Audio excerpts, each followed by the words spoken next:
Order. Thank you everyone for being here.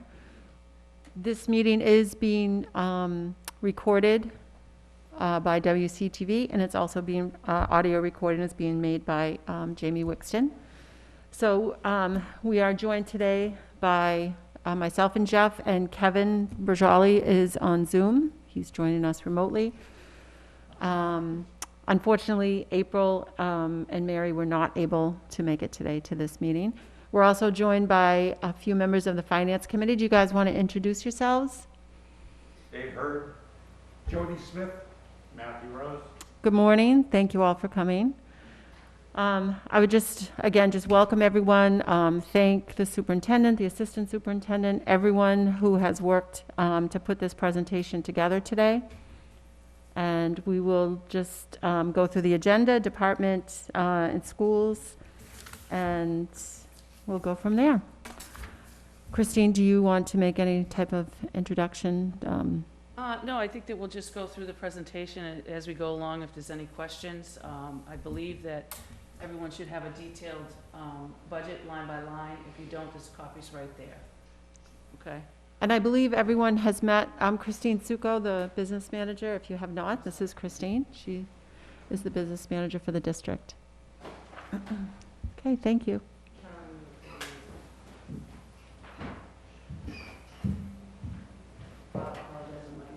That's okay.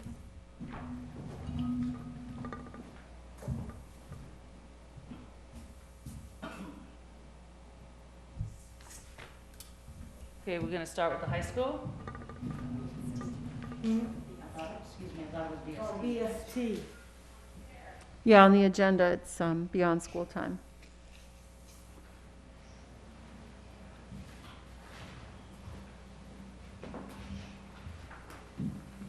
So we have right here. Yeah. Yeah, we'll start with this one, yeah. Great, thanks. Good morning. Good morning. So this is the breakdown of the Wareham Public Schools Office of Beyond School Time. Just to give you an overview, I'm Jane Fondulis, the director. We have a secretary, Samantha, and our Parent Plus Outreach Coordinator is Miriam Murphy, which that's attached to the Coordinated Family Community Engagement Grant. This is just an overview of the major grants and programs. There are other smaller grants that we have, but I didn't put them all on the slide. So the bulk of our programming is the CFCE grant, which we provide programming for birth to age 8, community cafes, playgroups. We have 4 home visitors, and the budget, it's a grant, is $101,924. Our biggest one are the 21st Century Community Learning Center grants. That provides the 32-week after-school sessions and the 6-week summer program for K through 12. That includes 4 site coordinators, 4 secretaries, and depending on the sessions and the number of students, 40 to 60 staff. And that's the grant that we received, $460,513. And then we have the after-school and out-of-school time grants that support districts that already have after-school and summer programming. And so that accounts for $168,000. Again, it's a grant. Then we get the Students with Disabilities grant so that we can provide equal access to all of our programming. And then we have the Past Night School Diploma Program, which the budget consists of the salaries, $102,060. Now, the Past Night School is completely funded through revolving accounts and grants, supplies and materials, which includes our Edgenuity and copier machines. And then the other, we do have a security staff member who's on site. And the total budget for the Past Night School is $116,760. And that's my 2 slides. Jeff, do you? Could you go back to the org chart, please? Sure. Jane, talk to us about how this has evolved over the years. Well, the Office of Beyond School Time was created approximately 12 years ago. I was a day school teacher running the 21st Century grants, and then it just kept growing and growing to the point where a decision had to be made that really it was a full-time concentration that needed to be done in the district, and with leveraging of resources, we could provide more programming to our kids and our families. So the office was created strictly via grants 12 years ago. I was surprised when I looked at this that I didn't see anything global. I was under the impression that you were very involved in global education. And we were, and we had a wonderful program going, but when COVID hit, global education, yeah. Yeah. Any sense of that could be resuscitated? Well, I think in time, I'm sure that we can, I mean, we keep things global via Zoom and pen pals and those kind of things with our after-school and summer programming. But actually having visitors come to our program, I think it'll just be a matter of time depending on what our situation is with the pandemic. And the grants that support all this great work, are they things that you feel very comfortable just applying for them and feeling like they're going to, on an annual basis, come through, or is it a lot more work than that? It's a lot more work than that, and that's why I don't have long nails. The 21st century, we are the original cohort. 20-plus years ago, we started small with the middle school, and then it just, it grew. Most of these grants you get, every 3 years, it rolls off and goes competitive. So there'll be a lot of nail biting in the spring because the high school, the middle school, and DECUS are all rolling off. So we go back to competitive, which is a big process. The RFP, it ends up being like 40, 50 pages long for each site. So, yeah. It's quite intense. But knock on wood, we've managed to keep them. We have great programming. The high school, the middle school and mine are demonstration sites in the state. So, and the high school is promising and DECUS is promising, so. This summer was an exceptional summer, correct? It was a fun summer, yeah. In the sense that we had so many more students who had learning losses. How did that middle column compare in terms of numbers? The after-school, out-of-school time grants. We were fortunate that the 530, because of the pandemic, was given out. It's a $70,000 grant that was split between the middle school and the high school in order to provide that accelerated summer academy for the students that really were at risk of not moving on to the next grade. So some really good data came out of that from both the high school and the middle school students. The majority of them did pass to the next grade. And I believe that next summer, they're going to allow us to still, because summer programming has always been academic focused, but also hands-on project-based. But they're going to allow us to keep that morning component, which is strictly the academic accelerated focus, and then in the afternoon, they can go into the enrichment classes. So that grant will stay there. This past summer, we had a lot of more money than usual because of the shutdown. They allowed us to roll over some funds. So we had some real good money this summer to have more staff and more students. How that'll look. Does that 168 represent that additional funds? No, that 168 is just what we're gonna get now. If there's additional, there'll be additional coming out in the spring. What was the program how much was the program this year in comparison?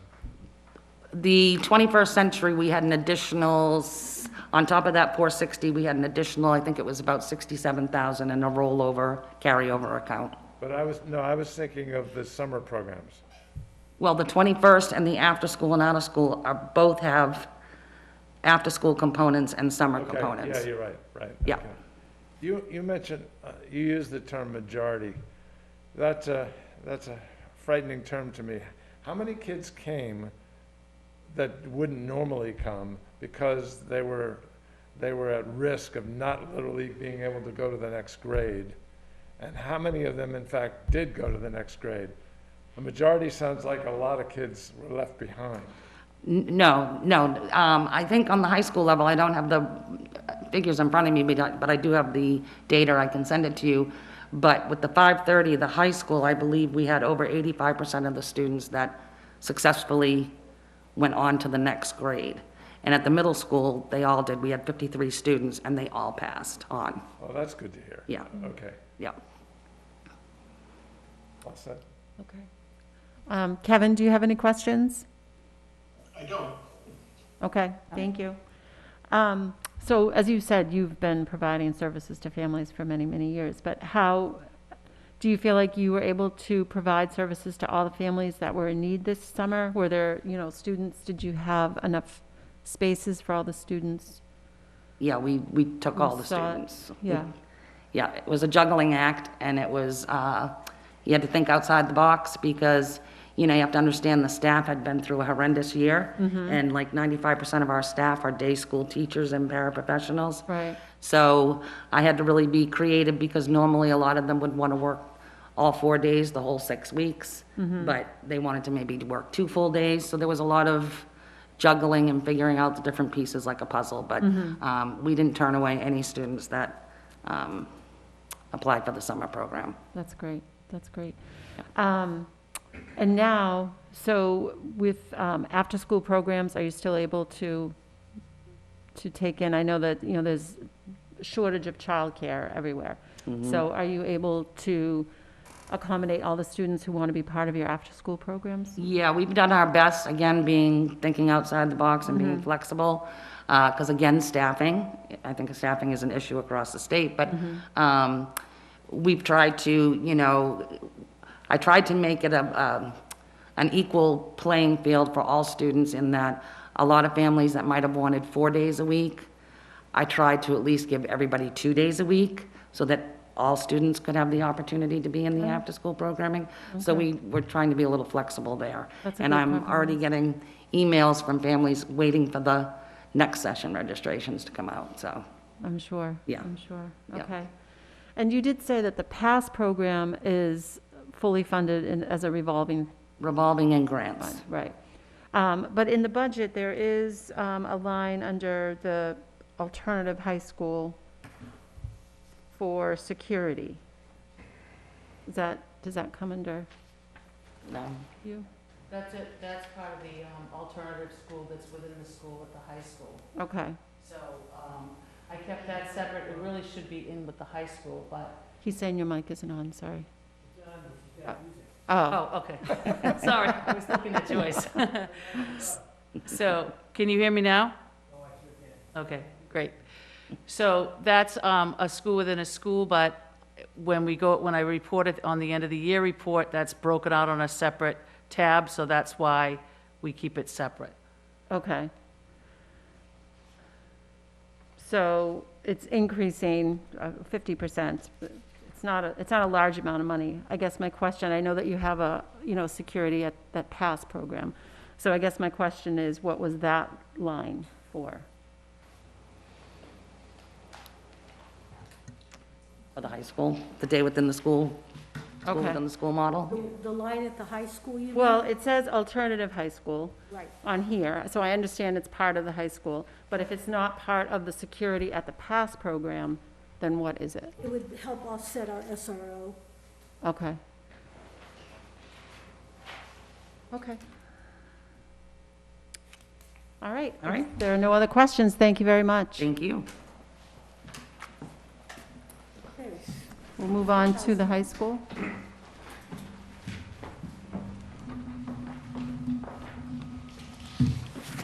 Good morning. Good morning.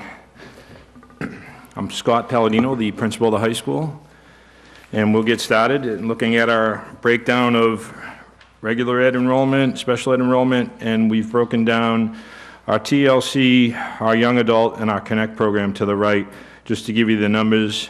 Obviously, you can see the numbers that we have for 21, 22, and the anticipated numbers based on students moving into the high school and matriculating up. Our current level of special education is 29%. We anticipate it moving up to 32% next year based on the numbers. And we'll move on. Yes, please. This is our organizational chart.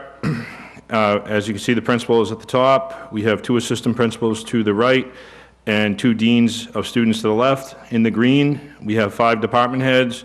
And then in the gray, we have multiple teachers and then our support staff on the bottom in the purple. This is a little bit easy to see, just the breakdown without all the colors. You can see everything kind of I just said. 43 grades 8 through 12 teachers. Break it down into fine arts, special education teachers, custodians, counselors, social workers, nurses, paraprofessionals, and secretaries.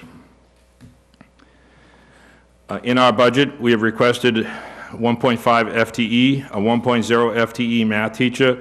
This position was reduced in FY20 in the budget, and unfortunately, we haven't been able to run remedial classes, which we call core math, due to the number of required sections in math that we need to run. This need is based on data we receive from the MCAS in regards to our students struggling in math. We also requested a 0.5 French teacher. Our French Spanish position, which was a full-time position, was cut in FY18 in the budget. And as a result, we've been unable to offer advanced level French classes, including a French 3 class, and that's a 0.5. As you may be able to read, we have some major account overviews. Our salaries, supplies, utilities, building and equipment, other expenditure, equating to about $9 million. And I know everyone has the breakdown that gets a little bit deeper into those accounts. And I'll certainly entertain any questions that you all may have. Okay, Jeff? So the net of all the details that we got is over an 8% increase. I'm sure you know that's unaffordable. The Esther Funds can be used. In fact, 20% of the Esther Funds are required to be used to help deal with kids who have struggled during the pandemic. So the question I guess I have to ask is, what portion of this budget will you not need in a couple of years? That's a great question. I honestly, I've been a principal for 12 years, and every year we've cut staff and supply line items. I can't anticipate, I'm hoping, I mean, there's some small line items, I'm hoping we can go close to 100% digital and cut, paper, but, I mean, those are small line items. Our money is in salaries, as you know, and it's very difficult when every year you've cut and cut and cut, and last year was the best year ever because I didn't have to sit there and figure out what can we cut and have the least impact on students. It was awesome. I've never had that in my 12 years. And even before that, as assistant principal, we were always cutting, trying to be creative. Honestly, the line items are to the bone, and staffing, we anticipate our numbers increasing, and I don't think that trend is going to change with a brand-new elementary school ready to be opened. So, we're anticipating going from 624 to 665 next year. And it's those kids have, needs and they need to be addressed. And I don't anticipate, I can't really answer that. I don't think there's anything right now that I can tell you in 2 or 3 years we won't need. I know paper is like $3,000. You're not getting excited about that. I hope we can see the special ed numbers come down. I know Dr. Schwam has done a lot to really work with the younger levels, and she keeps telling me that it's just a few years away. So I think if I had to answer the question, I would hope that down the road we could make some cuts in special ed in a few years. Well, it's not a question of will you have to answer the question. You will have to answer the Correct. question. Because this is unsustainable. And the Student Opportunity Act didn't actually give us all that much money, Right. as we know. Supposedly, we're 20% higher than required net school spending, which is about average, actually, across the state. So we can't say, we're spending less per student than other districts, because it's in fact about average, and that was before this budget. So candidly, as you know, I've been around a long time, and I've never seen a budget like this. And some people looking at it without your knowledge and my knowledge would say this is a wish list. But it's easy to wish when what you're trying to do is educate students. It's not like you're going to buy boats and cars. And yet, I'm just seeing numbers that I can't deal with on a financial level. Sure. Educationally, I understand. Financially, it just doesn't work. literally, as you may know, some of us got back from the mass conference in Hyannis, which they have every year, and there was literally a presentation basically called Avoiding the Fiscal Cliff. Well, based on this, we're not going to avoid it, and that's catastrophic, and the school committee can't participate in a catastrophe. So at some point, the question's going to have to be answered. And We've done it before. And I'm not the person, yeah, I understand, but this is, the whole budget itself is over 11%. And I've actually calculated, if you take the Esther Funds out of this year's budget, it's actually 13%, because you really can't include those Esther Funds. So essentially, you seem to be saying, and I don't want to put words in your mouth for obvious reasons, but the alternative is raising class sizes and reducing the curriculum that you offer. Right. I mean, ultimately, you have to require certain core classes. Right. So what ends up happening is you cut the electives, the music, the arts, the applied and fine arts, those get cut because you have to run, the students are required to pass 4 years of English, 4 years of math, 3 years of science, 3 years of history, 2 years of foreign language. So those classes you have to run. So what you then end up doing is you look at, all right, do we have to run this many sections of art? Do we have to run this many sections of business? You have to take a look at it and see what's going to be the least amount of pain for the students. How can you impact the least amount of students as possible? And that's always our goal, is to try and really have a great product that the students can appreciate and also have multiple opportunities. And unfortunately, those get taken away, and they have been taken away. I mean, we have classrooms that we once had small engines in. That classroom is now a special ed classroom because we cut the small engines program. And I could go on and on. I don't want to bore you on all the cuts we've made. Let me take a different approach. Sure. This year, and I know you don't even control a significant portion of these line items, Correct. but this year, your budget is 8.3 million. And this budget is 9 million. So we've got almost 700,000 that has been added to it. And I'm sure, and the majority of salaries, steps, and raises. Steps and raises. And the 1.5, is it 1.5? Cost of living. Well, Oh, with the 1.5, yes, thank you. Thanks. There is a huge, relatively speaking, but 10% of that increase is utilities. Does that make sense to you I mean, I just got my propane bill, and yes. 30 cents more a gallon. Yeah, It unfortunately, that's it's Joyce's kind of the, fault, but. that's, well, I wish we had all propane at the high school. We could, work with Joyce on that. Electric is also going up. Yeah, it's unfortunate, like you said, we see it at our house with propane, but, it's the cost of electricity. I mean, I could tell you what it was when I started as a principal, and it's almost doubled since in that time frame. It's the cost per kilowatt, and obviously natural gas has gone up exponentially over the years. We also, as you know, in pre-COVID times, and hopefully soon post-COVID times, the schools are used, 16, sometimes 18 hours a day. And, obviously you have to maintain a certain temperature in those buildings to make sure you don't have any freeze-ups. But unfortunately, as someone once told me, it's the cost of doing business, is to keep those schools. Let me ask this of Christine, because I suspect you were part of the assumptions of some of these things.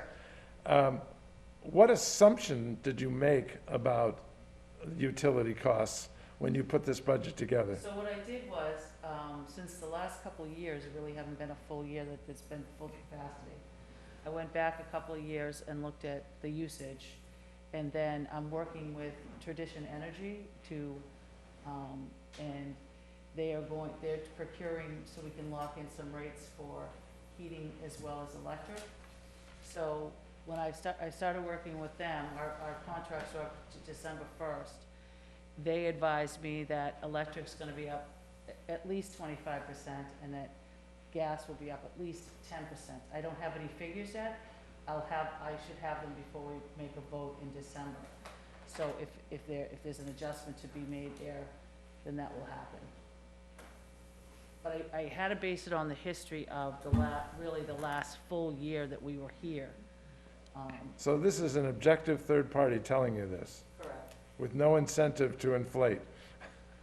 Well, whoever was here before me worked with them, and we had contracts out for electric and for the heating in the school building. So, once those numbers come in, we're gonna look at them, and, you know, it depends on what we think the outlook is going to be. They present a one-year contract, and they tell us how much it's gonna be, and I share with them the prior usage in the buildings, and then, they will give us a 1, 2, or 3 year contract of what, you know, and you typically, if you buy for 3 years, it's gonna be less, but you really have to look at that to think that, you know, gas, you don't wanna sign a 3 year contract if you think gas is gonna go down in the next 2 years. I don't see that happening, but, you know, we'd have to, look at it and evaluate what's the best for this district. Are these one-year contracts? They could be 1 to 3 years. So when they present to us, when they give the numbers to Kim and I,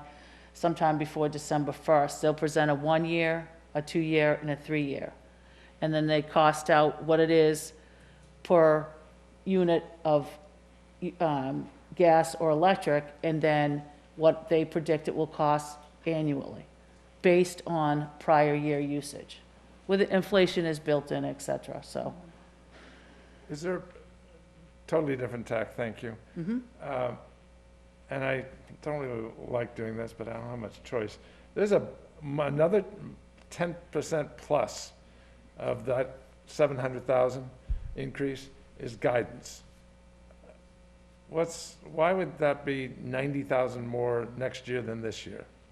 Because someone is currently being paid out of ESSER 2 funds right now. So we put that back in the budget, not knowing if they're going to be paid out of ESSER 3 or continue to be paid out of ESSER 2.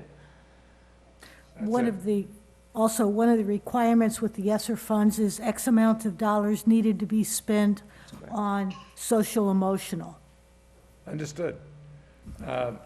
So I noticed for this year's budget, you've actually broken down how it was paid for, circuit breaker, ESSER, et cetera.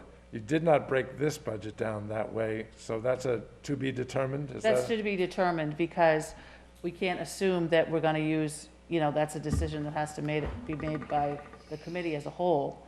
Like we did last year, we presented the whole entire budget, and then in order to balance the budget, we determined we were going to use $660,000 from ESSER, 900,000 from circuit breaker, and 100,000 that we prepaid some tuition.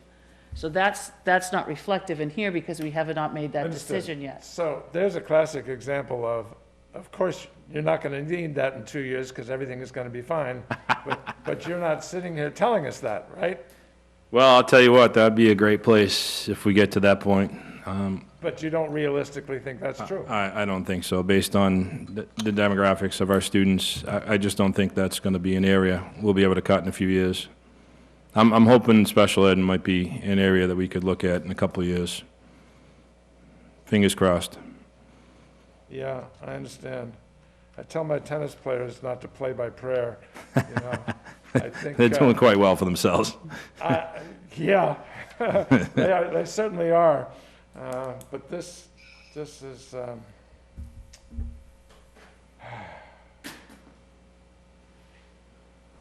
13 budgets I've looked at, and this is the one that's the most difficult to deal with. Thank you, Madam Chair. Okay. Kevin? Yeah, Scott, I know you haven't built a schedule yet for next year, and that's always in flux, but could we get an average class size based on, say, like this year's schedule? Is that something you have available that we can take a look at some point?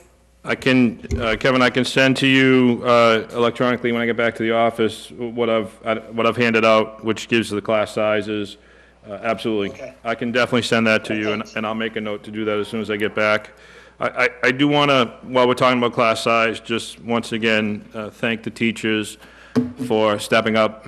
It's getting old, but I just want to reiterate it. They have volunteered many years back to add an extra class so we could keep those class sizes down, and I'd be remiss if I don't mention it as often as possible, because in other towns, one neighboring, for instance, the teachers teach 5 out of 8, and our teachers teach 6, which allows us to run some of these classes that you probably look at and say, well, why are they running that class? Well, we're able to do that because the teachers stepped up. They still have the same caseload, if you will, number of students during the rotation, but because we offer one more section, we're really able to keep those class sizes down to a more manageable number, which in the end is a better product for the students.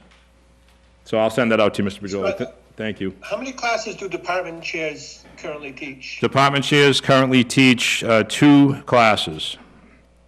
So 2 out of a possible 6 in theory? Correct, exactly. I'm thinking of trying to think of some creative ways to increase sections if possible. And then what is the difference in function and day-to-day duties between a dean and an assistant principal? So the deans in the high school each have half of the school, and they're responsible for discipline, attendance.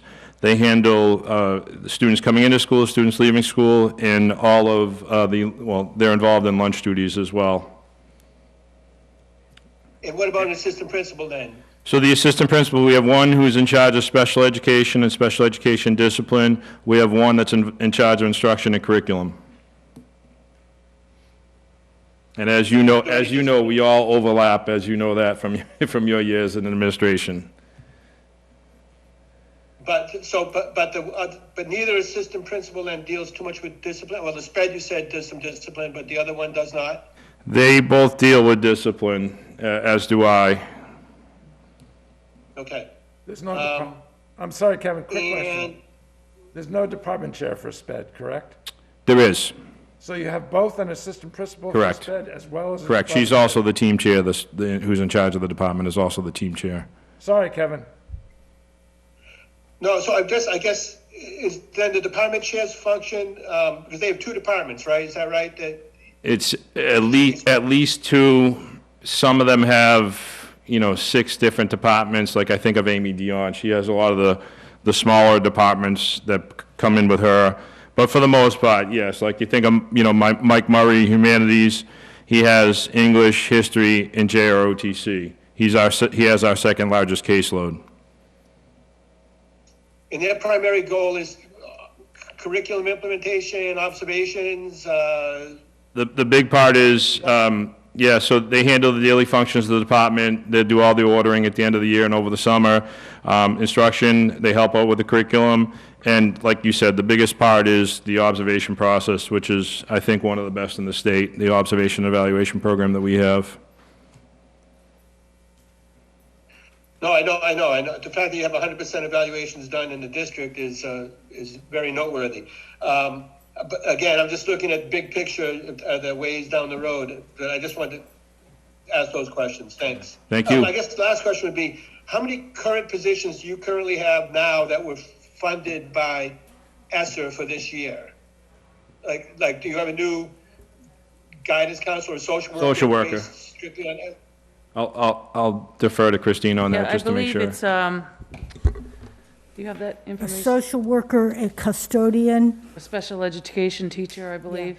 yes. So a social worker, custodian, special ed teacher paid for with Esther Funds. And I guess my question's kind of following along Jeff's line of questioning was, when we hired them, was the anticipation that it was going to be for 1 year to help catch up kids and supply that social emotional, or were we thinking, no, this is just going to be in perpetuity? Well, there was obviously a need, and I think, we evaluate everything year to year. So, as we always say, everything is on the table when we get down to that point where we have to make the cuts. There's a need for the social. Were these 1 year positions when they were hired, or was it just a permanent position when they were hired? They were permanent positions. It's Because when you look at the ESSER grant, as you know, the ESSER 3 grant, every year we have to spend X number of dollars for social emotional. The other piece is what we found when we came back from COVID, we really needed to look at keeping the buildings clean and sanitized. So one of the areas that we had cut over the number of years have been at custodial staff. That's why we focused on adding back custodial. Right, I guess my only question, which I brought up several times in the past, is that, so here we have 3 positions paid with ESSER funds that we will not have in several years. That's my only worry, going forward.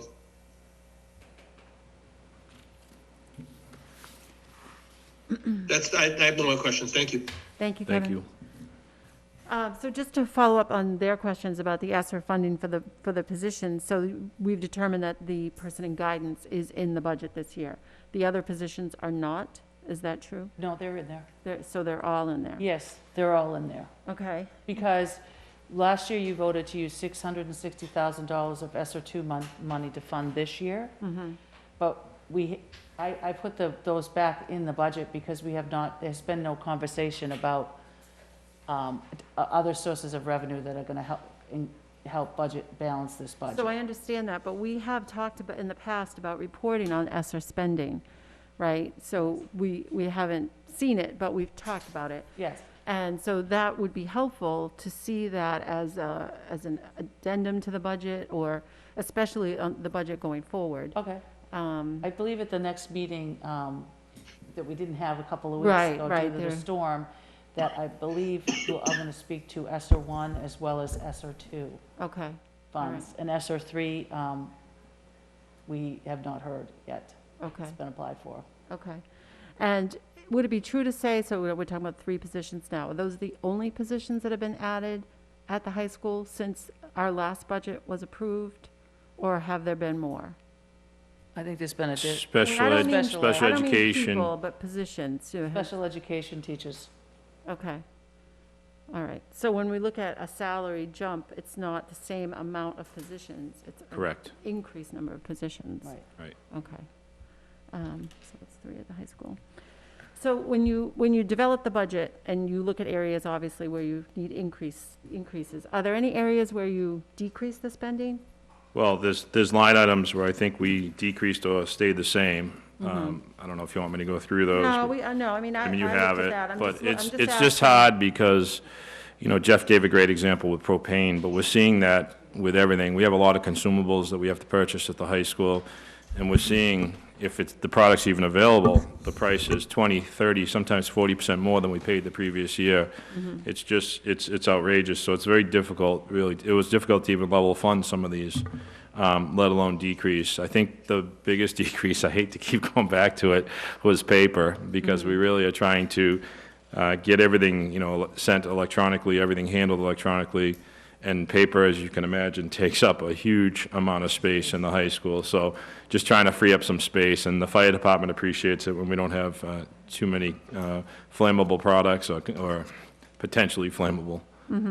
I think you're going to see an increase in any of the supplies or materials if we can even get them, because 1, prices are going up, 2 is getting the product here, depending on where the product's coming from.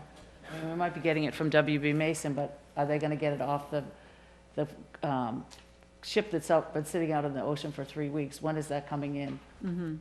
It's crazy. We order July 1st, and usually in traditional years, we'd have all of our supplies in the building by the second week of August. We are still getting supplies that we ordered in July, and we still have supplies that haven't come in. So you can imagine, as a teacher who, let's just say it's a consumable for a science lab, that they need that for their curriculum, which is going to take place in the fall, and now they don't have those supplies, and I'm trying my hardest. We're calling the vendors, but Yeah. they don't have it in their warehouse, so, you know, they just, Because they're waiting for it, and we get notification. I mean, I think I get 3 or 4 notifications a day that says certain materials are back ordered. I just got one just now. Yeah, for you know. music. Yes, for music. I got the same one. Okay, you got the same one? Yeah. It's, unfortunately, there's not much we can do, and I think people just need to be tolerant of that, you know, items aren't going to come in as early as we wanted them. Well, I guess my point was just that, when looking at the budget in total, in your case for the high school, that, of course, there are areas that are going to increase, but when, at the same time, not everything can increase because. Right. No, I get it. Okay, I just need to say this, because I think in the past, what we've always done at this meeting is to show the budget that the principals have requested. We've not made any reductions. We've not told the principals to go back and make cuts. I think what we've always done is show what they need to run their building, and then after this meeting is then when we say to the principals, okay, we need to cut X amount of dollars, and then that's what begins to move forward. So today, what you're seeing is merely what the principals have put forth as what would be great to run their schools. We all know that reality is there is no way that we're going to have an 11% increase, or even if we put $1.6 million against the budget, as we did last year, and I think it was what, a 8% increase or 6%? 6.5%. We know we're not going to get a 6.5% increase. So we're prepared to go back. We just need you to see what our principals say. This would be really very helpful. So, I mean, I think we've all been doing this long enough that we do understand that, but this is really, the next time we see the budget will be the presentation. This is really our only opportunity to ask these Right. questions. So I do understand that that's what this is. So my last question, I might be getting ahead of myself, but tonight is the school improvement presentation, right? So how does the budget align with your school improvement plan? How did those two? Yeah, so I mean, obviously, it has to come down from, the school improvement plan. All these line items, all the staff are going to support every piece of our school improvement plan to make sure that we can meet that plan. So, I mean, I know obviously we're working on last year's budget to meet the goals for this year's school improvement, but it's all perfectly aligned to what we need to service our students, to support our students from a social and emotional standpoint. A big push this year is really supporting the students that are kind of in the middle, that maybe don't get the support from having an IEP or a 504, and also aren't involved maybe in the APIB dual enrollment program. So these kids are kind of in the middle, and some of them are spinning their wheels. So we're really focusing on those students as well. And this budget definitely provides the support. This year, we've been able to run a remedial class to support those students. I know Mr. Sweat is familiar with it. It was actually his idea many years ago. He said every student should have a core academic. Well, every student that struggles has a core academic, and that's a big piece to our school improvement program. Our school improvement goal is to provide those students that support they need, so that students that are kind of stagnant and need a little support can get it every other day in their classroom. Okay. So you've requested half a French teacher. Correct. 25 French teachers. So, and also in the school improvement plan, it talks about increasing online learning opportunities for students. So when I look at the class sizes for French, of course, they're small, right? Yeah. They're- One teacher, one program. So how does that align with the school improvement plan? Is a high-level French class, is there an opportunity for an online class there? There are really the limited options for French online, and for foreign language, there are some options for the lower levels, but for the higher levels, there's very few options. And frankly, it's a very difficult course to take online if you did even have that option. And it's really, that's probably, in my opinion, as a son of a foreign language student, it's a foreign language teacher, excuse me, and student for that matter. It's very difficult to not have that support that you would need, kind of, I don't want to say one-on-one, but one on maybe 10 in a classroom for an advanced foreign language class. Very difficult to do online. But to your point, we're always looking to continue to enhance the online program, because at the very least, the students are going to have, if they go on to college, they're going to have hybrid courses, if not full online. Right, right. Well, I was just brought back to our conversation just a few weeks ago about English, and not being able to run some sections of English. And maybe that's not for a lack of teacher, maybe that's for, for a different reason. I think that was, we were looking at advanced, pushing some upperclassmen to take maybe IB or AP versus an honors level. I think that was part of the conversation. We're always, it's a student-driven process, the scheduling process. We don't say, we're going to run 4 English 10 CPs and 2 honors, and we look at the numbers. and we try to make sure that we maintain decent class size. What's frustrating is that there's so many move-ins and move-outs that I take pictures of it, what it looks like in June, and then what it actually looks like in September. It's two totally different things because there's so much movement, which is frustrating, because then all of a sudden you'll get the small class, and it'll be like, why are you running this class? Well, when I pulled the trigger on it, there were 20 kids in there, now there's 8. It's a kind of a frustrating process, but we try and do the best we can to meet the needs of the students, and I love the fact that the students have choice. I mean, you'll hear that a lot tonight, and that's a big piece to our choice, is giving the students the option to pick, the electives that they can pick, or to pick the levels of courses they're going to take for the core courses that are required. Okay. Well, I mean, I was just, to bring it back to the budget, I was just trying to reconcile that request with what we've heard in Absolutely. the past, yeah. Okay. Kim, to your point, yes, past years have certainly been, this is what we need. But the difference between past years and this year is that ESSER funds are specifically designed to be used and then not available, and that we have to wean ourselves off of ESSER funds. That has never happened to this district before. That's correct. And we also, when we met with our ESSER committee, they put more money in personnel than what we had recommended. We had recommended that they use ESSER funds for technology and some capital repairs, and it was decided to shift to paraprofessionals and other support. As a person who's on the ESSER committee, that was not something I supported, just to be clear. I understand, For just this reason. exactly, but The ESSER-supported positions that are in this current year, plus new positions that were added, what would you say that the total impact on the FY23 budget would be if we added all those positions together? Well, it's 660,000 that we used. But I'm talking about just for the high school, Oh, just for the high school? just round numbers. Couple 100,000? Because he has 3 positions there, so, 100,000. It's just 3 at the high school? yes. But were there other positions added excluding the ESSER positions? Yes, special education, How many? I 2. believe it was 2. So those 5 positions actually are a big chunk of the 700,000 increase. So essentially, the good news, you don't have to do it next year, but over the course of a number of years, you're going to have to figure out how to wean yourself off of those, offset by the fact that we'll be getting some incremental dollars over the years as well. But as we know, inflation in non-educational areas can chew into that rather rapidly. So it's a problem, but it's not an impossible problem if you look at it, that you've got a number of years to wean yourself off of it. Right.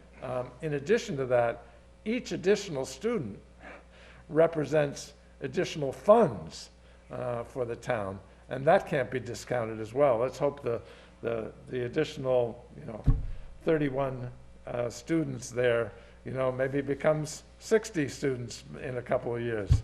I think the reputation of the high school is justifiably keeps improving, and there's every reason to believe that people will see it as a place to be educated. I also want to just point out the fact that, Scott shared that our special ed population percentage is going to go up next year. With that, there are costs added. So I think this year alone, what we've seen with special ed students coming in, we've had to hire medical support to be with those students full-time. So in addition to our school nurse, we've had to hire additional nurses because of the student medical needs. We've also had several students that have moved into us that are very high cost students because of their IEPs. And the one thing that I would watch closely is the fact of our new students coming into us have significantly higher needs than what we've experienced in the past, and that translates into additional personnel and additional dollars. Will that also translate into a higher circuit breaker reimbursement? If they reach the threshold of services that we're providing, it would. If they're in district, it's highly unlikely that it will reach that level. Okay. It's the students that we're sending out. Yeah, you have to reach that threshold, and then they determined that, and then you will get, anywhere from 65 to 85% depending on the year. So, what Kim alluded to is correct. Some of those students would not reach that threshold, and then they become, if they do, then this, the basis, and then the certain percentage, we're not gonna get back 100%. No, I although we understand wish that. we would. I mean, so it all depends on what else is happening. Right now, they're saying 75%, but that could go up or down a little bit. That threshold, that's 4 times, right? Yes, 4 The average. times. Yeah. What has happened to that threshold over the years? I think last year with COVID, it held, they didn't move it, they didn't increase it like they do every year, so. That's the problem, it tends to go up, which Tends means to- they it's increase it- harder to reach that threshold. Right, they increased it a little bit. I think since I've been doing this, that last year was the first year that I'm aware of that it was held at what the prior year was due to COVID. Okay. All right. Right. Thank you. I Thank you just very want to thank much. Dr. you. Schwam, Dr. Shaverhood, and it's great having Christine on board for their support with us. All Thank right. you. Thank you, Scott.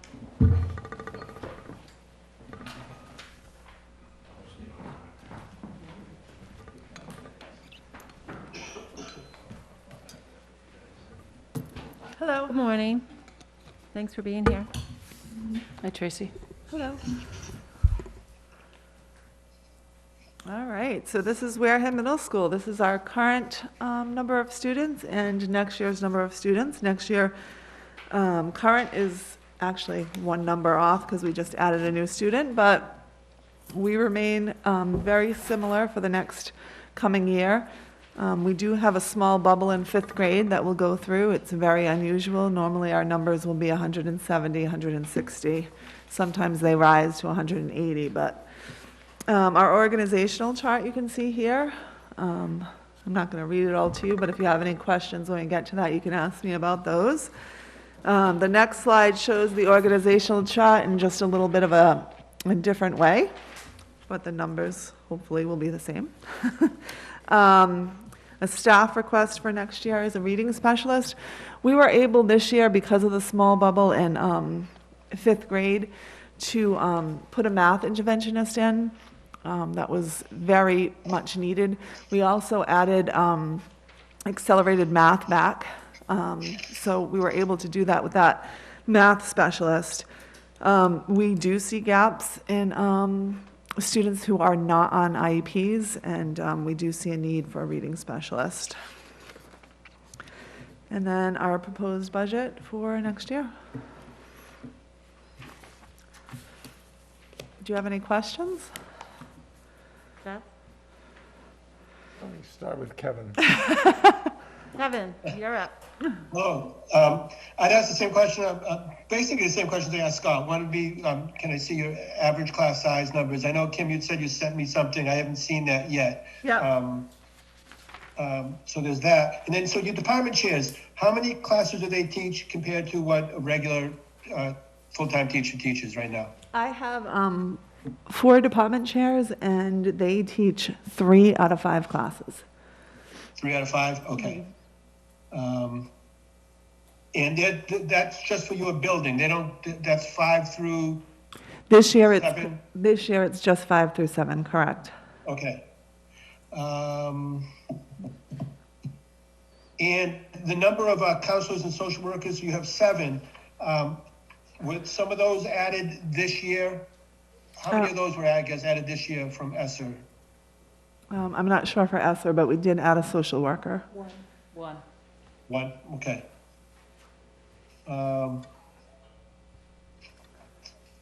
In the reading specialist position that you're asking for, what would they be doing actually? So interventions for reading and writing in grades 5 through 7. So all grades, they take the neediest students and pull out kind of? Pull-out situation, we run a Viking block, so it's our intervention period, so we would provide it during that time. And it would be for all grades. And it would be students that don't receive special education services in reading. And so right now, there is no reading specialist at all? There's no one pulling out working with kids for reading? We actually have in the schedule finagled 2 classes in 6th grade and 7th grade that we put in the schedule for this year. And we do have some special ed teachers doing that. Are those for special ed students, or do you take? No, for regular ed, non-special? for regular ed students. We Regular have ed, 2, okay. yes. So this would allow the special ed teachers to continue to work with special ed students, or would you still continue that model too? I think I would still continue that, but add to it. We weren't able to finagle the schedule to put it into 5th grade at all. And I'm assuming the data shows that you have struggling readers, even though, I mean, I know 5th, 6th, and 7th, I know the majority of reading interventions read at lower grades, but the reality is you're inheriting some kids that don't read very well, I'm assuming, and are struggling. Correct, and we're at 28% special education at the middle school. If we don't provide that to those students, those struggling readers, it's just going to be one more number in our special ed. Okay, thank you. I'd like to continue along the line that Kevin started.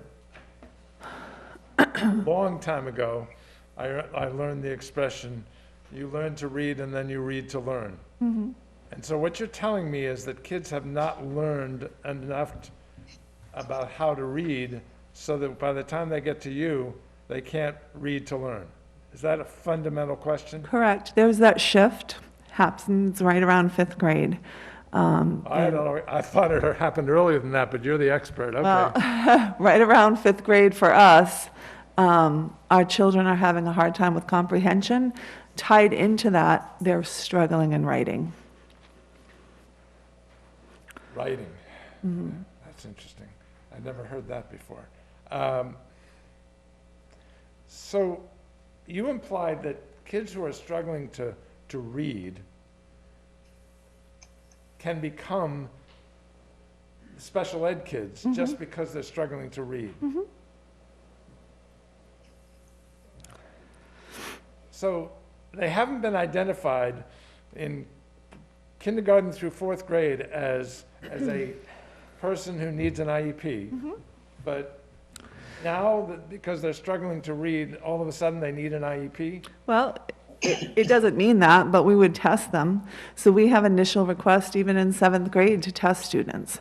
Sometimes they require an IEP. It just depends. So if I have average intelligence, I have average intelligence in 1st grade, 2nd grade, 3rd grade, right? But when I do the educational assessment, there could be a big gap, and that gap may not have been seen yet. Most of the students we're testing weren't tested before. So you also have to realize true grades don't start till 5th grade. So that raises the really provocative issue of if we are promoting kids up to middle school and they can't read to learn, and maybe we shouldn't have done that. I think recently, in the past 3 or 4 years, we're doing a good job. Mrs. Chandler and her staff are doing a great job in really identifying those kids that shouldn't be moved on, probably in kindergarten, 1st grade. That's really where we see retentions work. Dr. Schwam has implemented Boost in the summer program.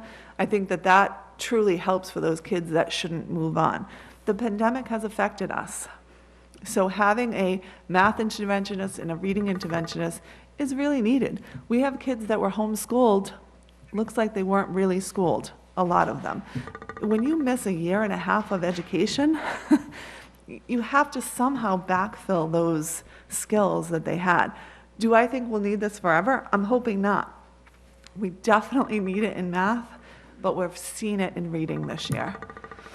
So you're essentially, I mean, as problematic as what you're saying, you're essentially saying what I sort of hoped you would say, which is some of the cost associated with this budget should be temporary.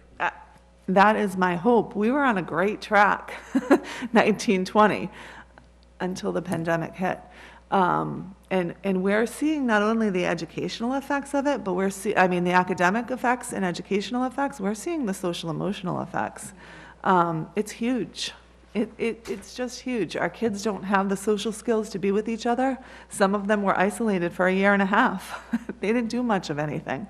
And we see that right now as a huge hindrance. I have a wonderful team that supports our students, and we're working through it, but there's a lot of effects. We also see some adult trauma from this, and our children are living with that adult trauma. So it's a different world that we're living in right now and that we're seeing, and we've had to make a shift.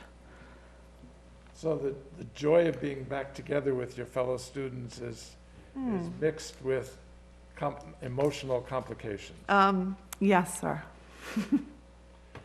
Yes, I assumed that would be the case. I mean, I suppose the good news, although you actually don't have a dissimilar number of students, is your increase over last year's budget is significantly less than Mr. Palladino's.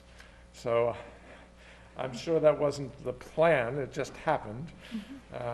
But it means you have that much less work to do to get back to a number that we can actually afford. Perfect. Can I ask one more question? Go ahead, Kevin. I'm sorry. I'm just, in terms of the reading specialist, are you looking for someone certified in a specific type of reading intervention program, like Wilson or in Gillingham, or an ELA certified teacher? Is there something you're looking for in particular? No, we don't need a special education type program or a phonetics program. What we're looking for would just be a reading specialist, Kevin. Okay. Or if we can't find that, ELA certified. So Christine, a chunk of students are leaving the middle school, but utilities are going up $45,000. That's, once again, that's just, it is what it is. Yes, it's based, like I said, it's based on the last full year that we had and the increase, the projected increases for gas, heat, and electricity. And we still need to heat the whole building. Yeah. We still have What? lights in the whole building, Yeah, so. we can't eat half of it. I mean, I don't, we still, in the, Actually, I'm surprised it's not more, given all the heat that those kids that are leaving, gave off. That would help heat the building. I don't know, maybe I should relook at that then. Yeah, exactly. Yeah, one of the things that we tried to do with the heating cost and the utility cost at Minot was just to continue to pay them solely out of the middle school lines, because we knew that Minot was going to be moving, and we wanted to make sure that we had the right amount to cover the middle school. So that's what we did. And then, let's see, there was the cost, special ed. Yeah, I don't know, but those are pretty accurate, utilities. Another big jump is paraprofessional salaries, but you're not asking for more paraprofessionals. So why the big jump? We're going into negotiations with paraprofessionals, so we figured a percentage into that line to cover the negotiations. Understood. Understood.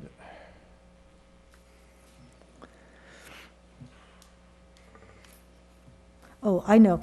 On the utilities, the other thing that we did at the middle school, the end of last year, and we're finishing it off this year, is we converted the lights to LED.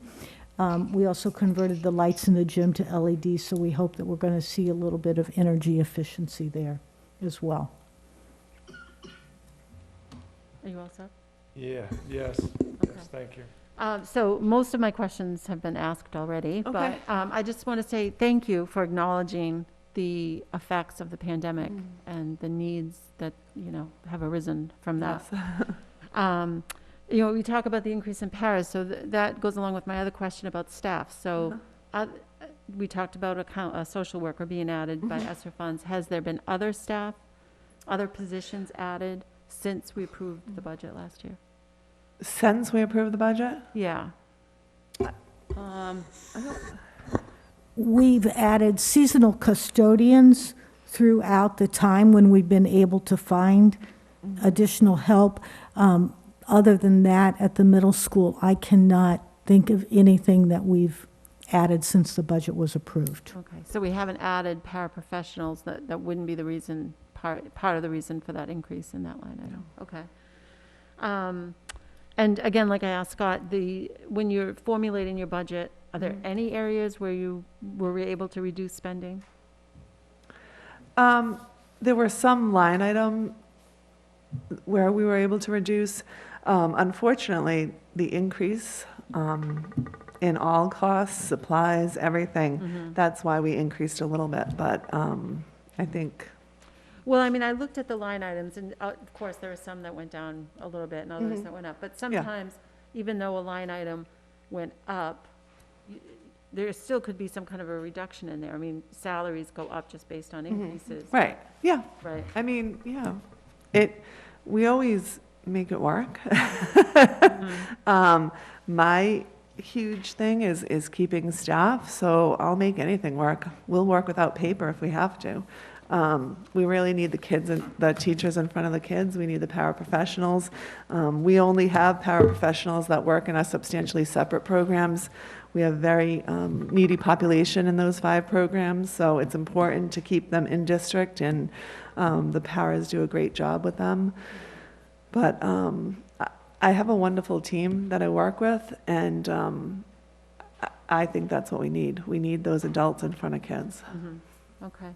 And so last question, the school improvement plan, so how does that align with your budget? So everything we do right now ties to our district strategic plan. So when we look at that and we look at our data and we look at what we have and what we want to accomplish, everything's tied together. So when I look at the budget, I do a survey with my staff and what is your wish list? But then I have to really focus, all right, if this is what our school improvement plan is, that's based on the strategic plan, that's based on all of our goals in this district, how can we make that happen? And I think the best way to make that happen is the adults that we have in front of all of our children. Okay. Just, Go ahead. I forgot to ask you, I've got this enrollment and class size projected, and the class sizes seem really small. I know that's great for kids, but it's also expensive. And when I see grade 6, average class size 18.1, So we're right now running 7 sections in 5th grade because of the small bubble that's going through, so we have to get that bubble through.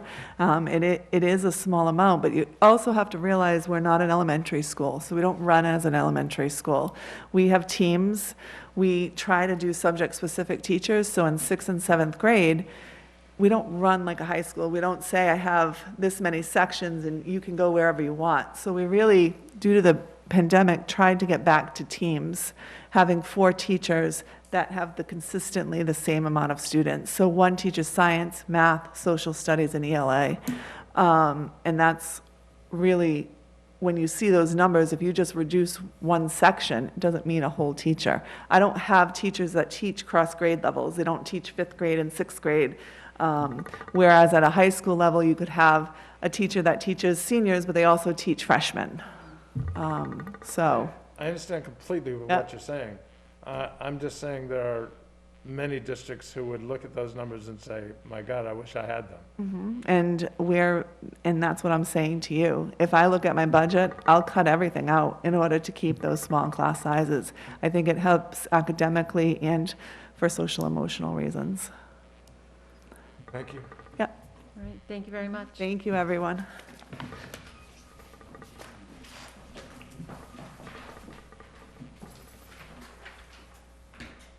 We'll move on to Wareham Elementary School. So exciting Good just to say morning, those all. words. I know, this is so exciting. Thank you. Okay, here you are with our current enrollment and our projected enrollment for total number of students. There is a little bit of gain, there might be more with our exciting new school, but I did not add the what-ifs in. So that is just the practical number of students that will be enrolled in our Wareham Elementary School for next year. Next one. And here is our breakdown of staff at the Wareham Elementary School according to the organizational chart. And it is here again in a different lens. And the request for the Wareham Elementary School for 2022-2023 is 1 full-time custodial staff member, 1 full-time paraprofessional to support sub-separate programming, and 3 half-time instructional paraprofessionals to support literacy initiatives. And I will take questions at this time. All right.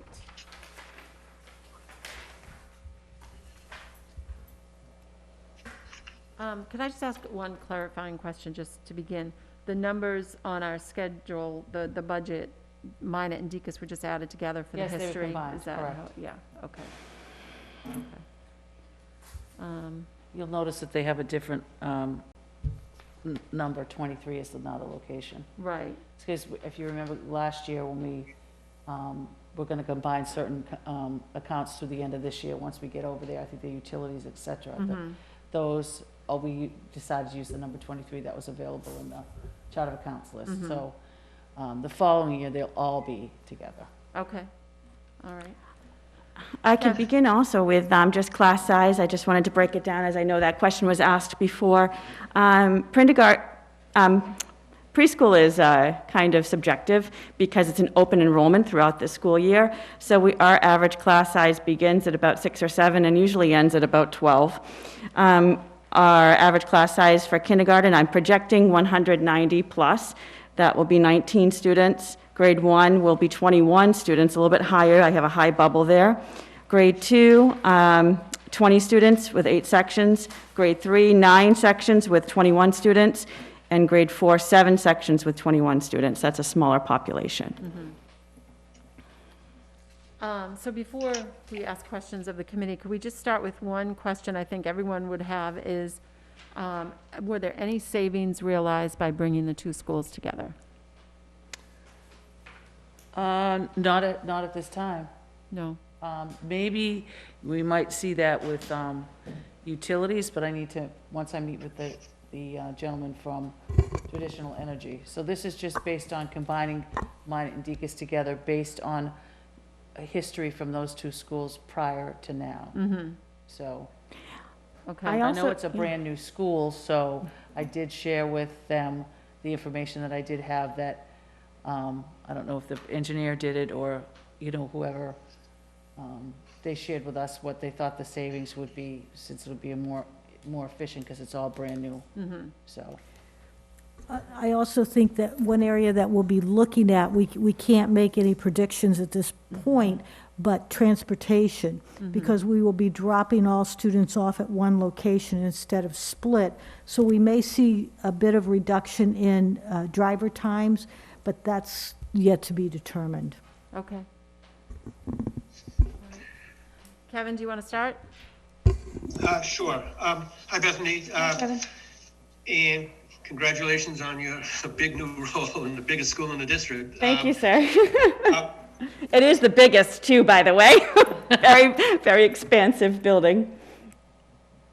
So one question I have, you have 2 teen chairs, 2 department chairs, but you also have 4 assistant principals. Could you just briefly describe what the role is of those 4 assistant principals? Sure. Well, the first and foremost is safety in the building.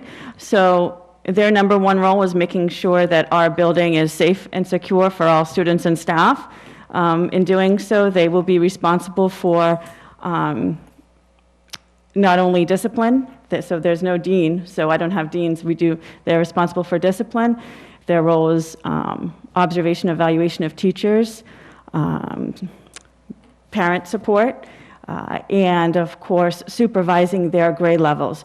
Each of those assistant principals are responsible for certain grade levels in the wings there, so they will serve as, in a way, the masters of those hallways to make sure security is under wraps, student safety, and observation and evaluation of teachers. Also, the one assistant principal at the preschool oversees preschool and kindergarten. She's working with NIAC for accreditation, and she's... Yep, and also serves as a team chair for preschool. Okay, thank you.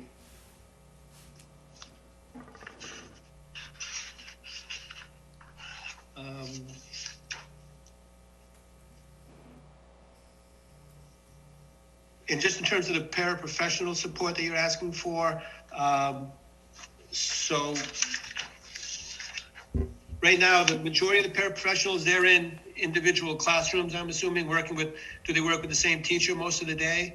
They work with several teachers throughout the day at about a 90-minute block this is the instructional paraprofessionals I'm speaking of.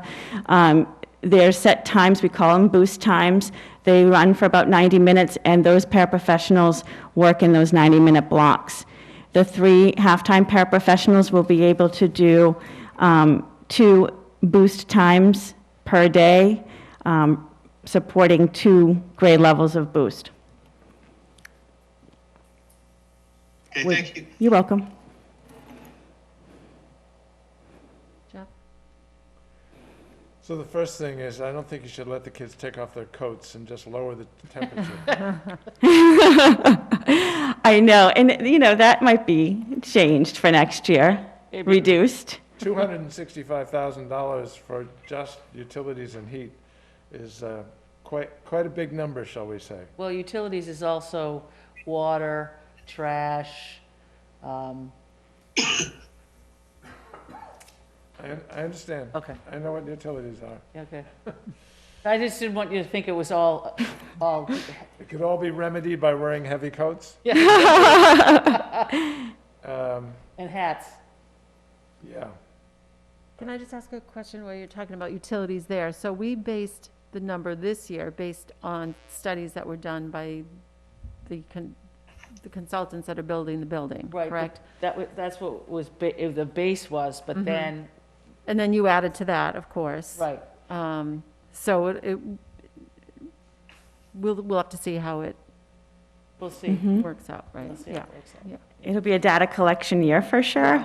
yeah. Yeah. Okay, sorry. Yeah, that's okay. I just want to make sure there's no history there yet. Yeah, there is no history. Exactly. So when I've been working with Tradition and Energy, I gave them that report that the engineers gave us of what was put in there for the system and what they anticipated the cost was going to be. And I also gave them history from Deacon's and Minot, the old Minot. So from prior years that were full years. It's Right. kind of hard because, like you said, it's brand new. There is no history there. Right, okay. Sorry, Jeff. It's okay. There are some categories in line items that literally are zero in last year's budget, and now substantial 5-figure numbers in this year's budget. Information management and technology other expense was 0 last year, was 11,500 this year, and is now 23,100 for next year. I know relative to the size of the budget, it's not a big number, but it still has to attract my attention. What are we talking about? I think we're talking about the technology of the new building. This line item is budgeted also by the instruction, by the technology specialist. And I just think that it's a lot of new technology and added-on technology that will be there, including All under networking. warranty. Yeah, that's true. So, Christine, how did we get to that number? I'm trying to find the account number that you're talking about, Joe. Well, it's the fourth line down. Oh, actually, I'm sorry, that's district cost, that's not a, Yeah, that's what I thought, it's never district. mind, I'll save that question. I'm like, I don't remember budgeting for that. Sorry, Bethany. No, that's okay. I thought that maybe Bonnie LaSorsa could answer that better than I could. Or that we gave you extra money. I was just going to take it, too. I was like, well, I could always. Now, and the teachers' salaries are up 9%. Obviously, that's not, steps and lanes.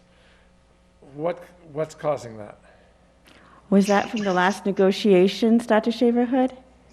That was partly, but there's also been staff member added. And also, we've had people move columns as well. Wait a minute. We- There's now column steps and lanes? I thought it was Well, just if steps. someone can take classes and move from Masters 15 to the next column, if they ask for it, correct? Column and lane is the same. Oh, column and lane, sorry. Yes, thank you. What was added also this year, we added 2 department heads at the elementary for math and reading, and we had to cover staff replacement. We also brought 1 teacher out of her classroom as a reading specialist because of the needs of the students.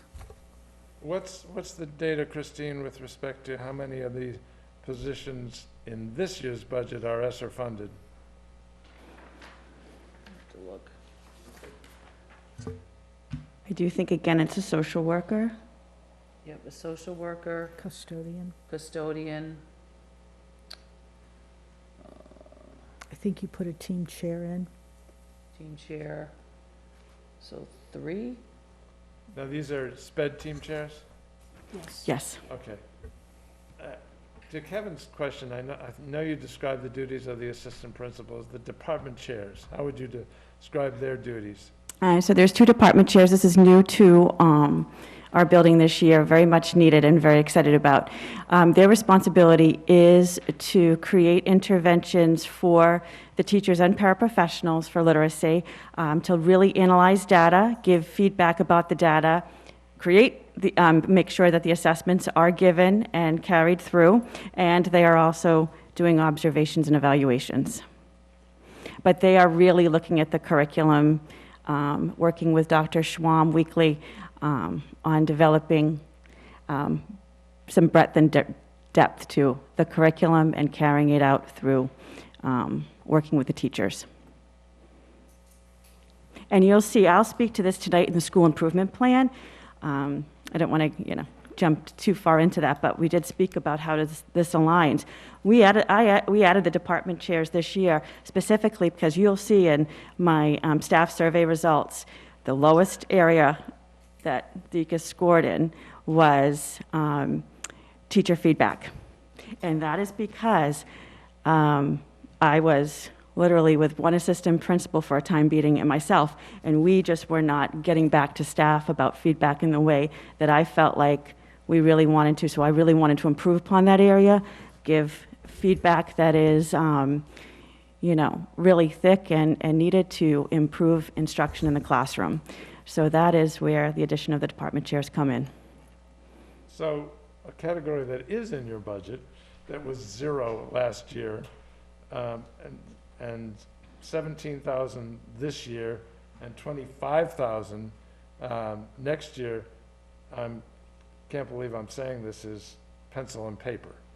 In the most technologically, you have the most technologically advanced school, perhaps in the state, literally, according to the project manager and the general contractor. So how come we've gone from 0 to 25,000? I don't think it was really ever 0. I think that line item was That was cut. cut. That was cut. It was cut. It was always, in FY '21. That was, yes, that was because of a committee vote that took all of our money, and we had to cut supplies, repairs, et cetera, to cover cost This was last year.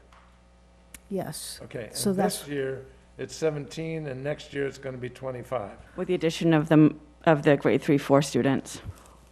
Right, and I would also say to you that what we've done in the past year and a half is to reduce the amount of purchases for the elementary in supplies, because we do not want to have to move a plethora of supplies and materials over to the school.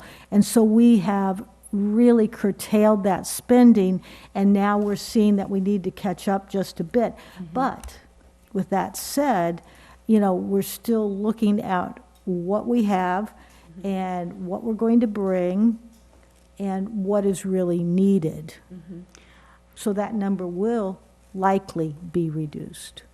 And Mr. Sweat, I can remember for that, it was about $14,000 I used to budget for paper and pencils. It's about that. So now it is $25,000, and much to what Dr. Shaverhood said, this is really trying to bring stock back into the building, because my stock has really reduced. Paper, pencils, crayons, you wouldn't believe the number of glue sticks we go through. All of those materials.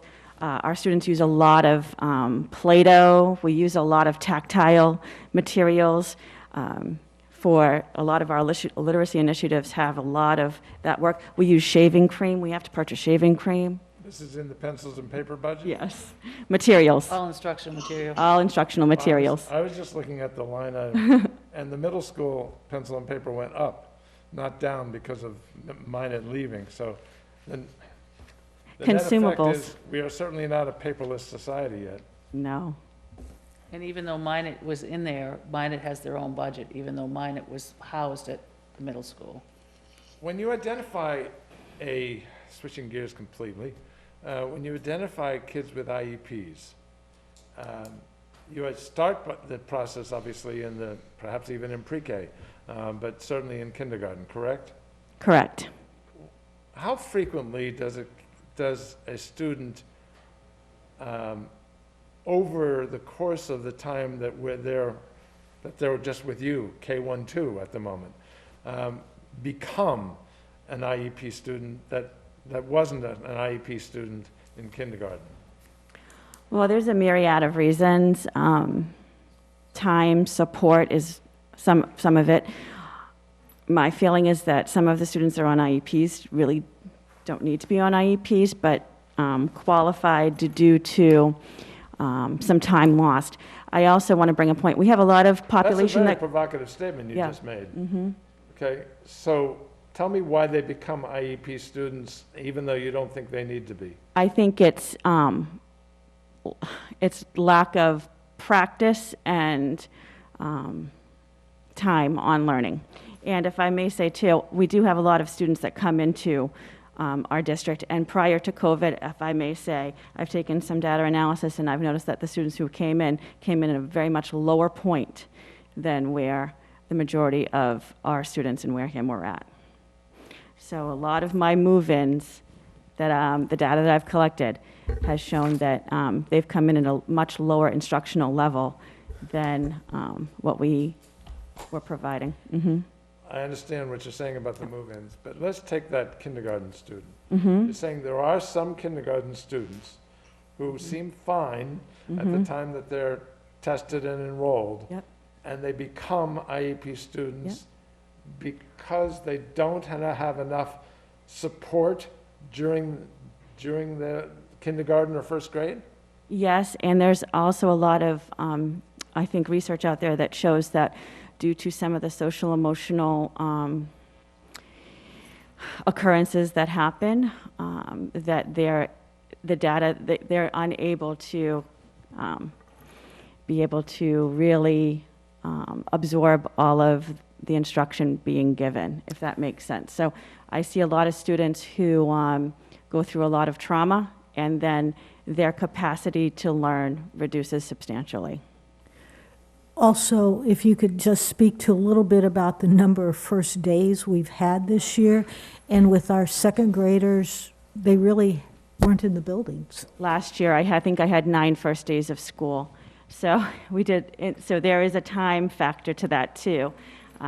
we lost time last year, a lot of time. When you say trauma, Yeah. what kind of trauma are you talking about? Is a new first day of, an additional first day of school considered trauma? No, I'm thinking more family dynamics.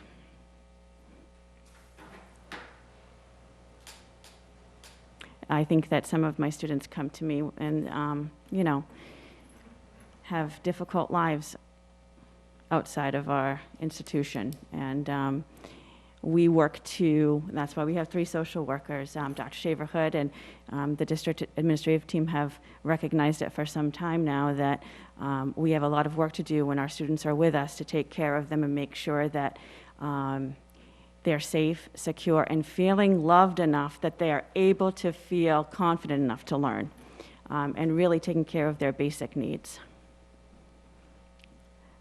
Do you, when you're passing it, in this case, sending a child from second grade to third grade, what percentage of those are retained now? I do most of the retentions in kindergarten, and I've seen a lot of positive results of that. I do look at the data. I do pull in the teams. Traditionally speaking, just off what I can remember, is that I retain an estimate of 8 to 15 kindergarten students, about 5, or so. I'm just thinking, I don't have the data in front of me, so first graders, and usually about 2 to 3 second graders. And this is, if you look at the instructional data, and Dr. Schwam can see that, my grade 2 team, when they've moved on to grade 3, have made significant gains in the past. So grade 2 really hasn't been my turning point when it comes to academic growth. Are they disproportionately kids with IEPs, or that's not a major factor? I don't think it's a major factor. Not a major factor. And how subjective is this decision to do it, or is there clear metrics associated with this decision? Well, yeah, there is a clear method to it. There's 3 meetings that we have throughout the year, along with a parent, we go through a process and speak to the parent, speak to the teacher, look at their age, look at their height, look at Their height? Well, yeah, because if you are 5'2" and going into grade 2, you're really going to stand out from the crowd, so to speak. So there's some factors, physical factors, that you look at, as well as their academic growth, if they've repeated before. So there are a number of factors to decide whether it's a good fit for a child to be retained. Is it ultimately the decision of the parent? No, according to our handbook, it is the decision of the principal. But I will say this: if I have a parent who's very resistant, that resistance will carry through with the child, and the child, I have seen, may not have as a successful experience if the parent's not on board. Difficult. Thank you. You're welcome. So I will ask the same question that I've asked before about the number of positions. So other than the ESSER positions that you already talked about, were there other positions that have been added to the budget? Well, for this next year's budget, my request? I understand what you're requesting. So I'm just saying, like in the salary line, there's a number that we approved for this current year, but now have we added other positions in that are now reflected in the projected salary line that are not ESSER funded? Well, as Dr. Shaverhood said, we do have reading specialists. We have the department chairs that were added, and We added the assistant principal, a social worker, of course, with the ESSERs, but we also added the assistant principal that works with pre-KK, but that's funded through some other sources as well, offset. Oh, okay. So then that full salary wouldn't be in that. Maybe a portion of the salary, but that's something we're going to discuss with the committee about one of our revolving funds. That can be more of offset. Okay, all right. And so also the school improvement plan, so how? Well, a school improvement plan, and of course, I think the other principals and I, we did this as a district as well. So social emotional learning and growth is extremely important. This can be supported through not only the paraprofessionals I've added, but I've also added one full-time paraprofessional to support the sub-separate programming. And always literacy, and I say it each and every year, but it will continue to be a goal of mine as a not primary and intermediate principal, but as the elementary school principal, it's my duty to make sure that our students are getting the support they need, to make sure that they are reading to learn and not learning to read. Well, they're learning to read at the beginning, but that they leave Wareham Elementary School to the middle school reading to learn and loving and enjoying it, Right. So. valuing it. So we've made an investment in the Boost program in the past, so will that expense, is that in your budget or is it a different? Yes. Okay. Excuse me. No, part of Dr. Schwam's too, the boost, No, it's all in your budget? Okay. Title I. Oh. Yep. Okay, The paraprofessionals may be under mine. okay. Okay, I think all my other questions were already asked, so. Just quick point of clarification. Sure. Kim, when you mentioned the ESSER committee, the personnel that the ESSER committee wants is built into this budget? No, No. it's not. It's not. No, because we have not received our final ESSER approval yet for the ESSER 3 funds, and that's what we're working on. And the other, no, we have not built it in. Okay, and the additional positions that all three principals have requested, they are built into the budget. That's true. Okay, thank you. I'm sorry, can I ask one more question? So when we're talking about ESSER funds that are offsetting the current budget year that we're in, we're talking about ESSER 2 funding? Correct. And has that already been appropriated, all of Yes. it? Yes, that's it. No. No. We're going to carry over Oh, yeah, that hasn't all 330,000 been appropriated, no. into FY '23. Okay. And so that could possibly be used to offset some of these? Yes, yeah. So it says ESSER 1 and 2, but that doesn't mean all of ESSER 1 and 2 were used. No. No, Exactly, because 660 is far less.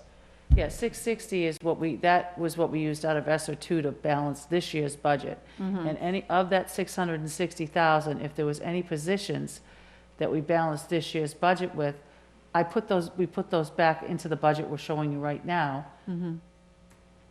Which means there's automatically $660,000 worth of, assuming they were all positions. Some positions, some supplies, Okay, tech supplies, custodial supplies, but the bulk of it is salaries, correct? okay. and as of this date, we have not expended ESSER 1 yet. We will have expended it by the end of this school year. Okay.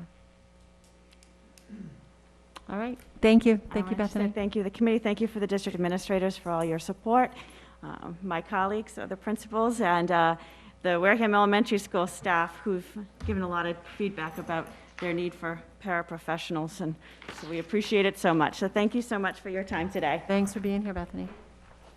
Thank you, Beth. All right, so we will move on to curriculum. Dr. Schwam? Where are you in this, at the beginning?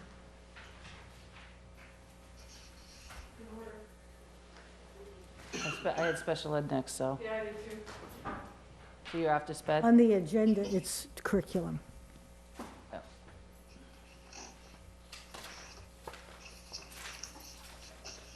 Mine's usually There you pretty, go. it's I'm Andrea Schwam, Assistant Superintendent, and thank you for having me. The budget is the same essentially as last year, or I mean as this year currently. In order to support our vision and the vision of a graduate, the following money is dedicated to each segment of WPS 2026 learning model. Supplies are small, just things that we might need in the office to maintain. There are memberships that help us to support us in continuing to grow as leaders, and that's in the professional learning part of the model. We have supplementary supplies, and that helps us with student learning. There's instructional professional development. That's for student learning and professional learning. We have curriculum and teacher other. So we are partnered with Cape Cod Collaborative, so we do our all-day PD, our full-day PD with them every year. Anybody who comes in who's going to be evaluating staff that's new, attend the program to help them to become better evaluators. And so we're looking at student learning, obviously, and professional learning in that area as well. We provide funding for teachers to attend conferences and other get together to create dynamic curriculum, to create performance-based assessments for students, and as well as we have our fees for IB that are in there and some training that happens through IB. So that's, again, professional learning and student learning, a lot of focus on those two areas specifically. We have a lot of software, and that's to support our digital convergence initiative. There's a lot of discussion with staff before these are decided upon, and they're consistent programs that we've used. We collect data over time, and so we like to maintain a level of software that's similar. So TeachPoint is in there, SurveyMonkey is in there. We have Vibe Education, which is high school focused.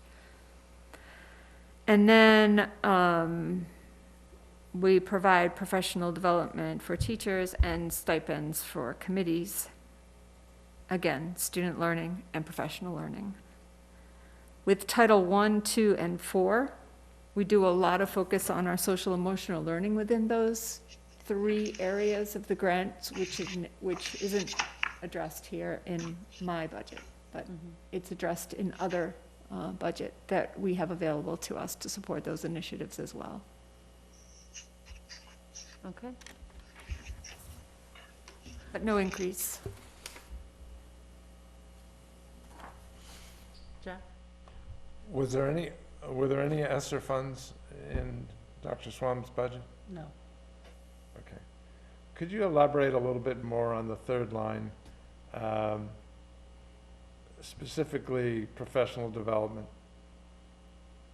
Yeah, so I'll give you some examples because I think that helps. So our initiatives for the strategic plan this year were to modernize our teaching practices and to create performance-based assessments as a way to measure our success or not as we move through this year. So we have partnered with Modern Teacher, which is a dynamic platform for teachers to participate in professional development, to find ways to better differentiate using technology as a tool to do so. And so we've had professional development in Modern Teacher. We've had professional development with performance-based assessments, professional development for International Baccalaureate, where we're looking now at they're offering an online system. So we're looking at how we integrate that for the department chairs, for example, so that they're comfortable with the middle years program at the high school. And that's a 2-day work.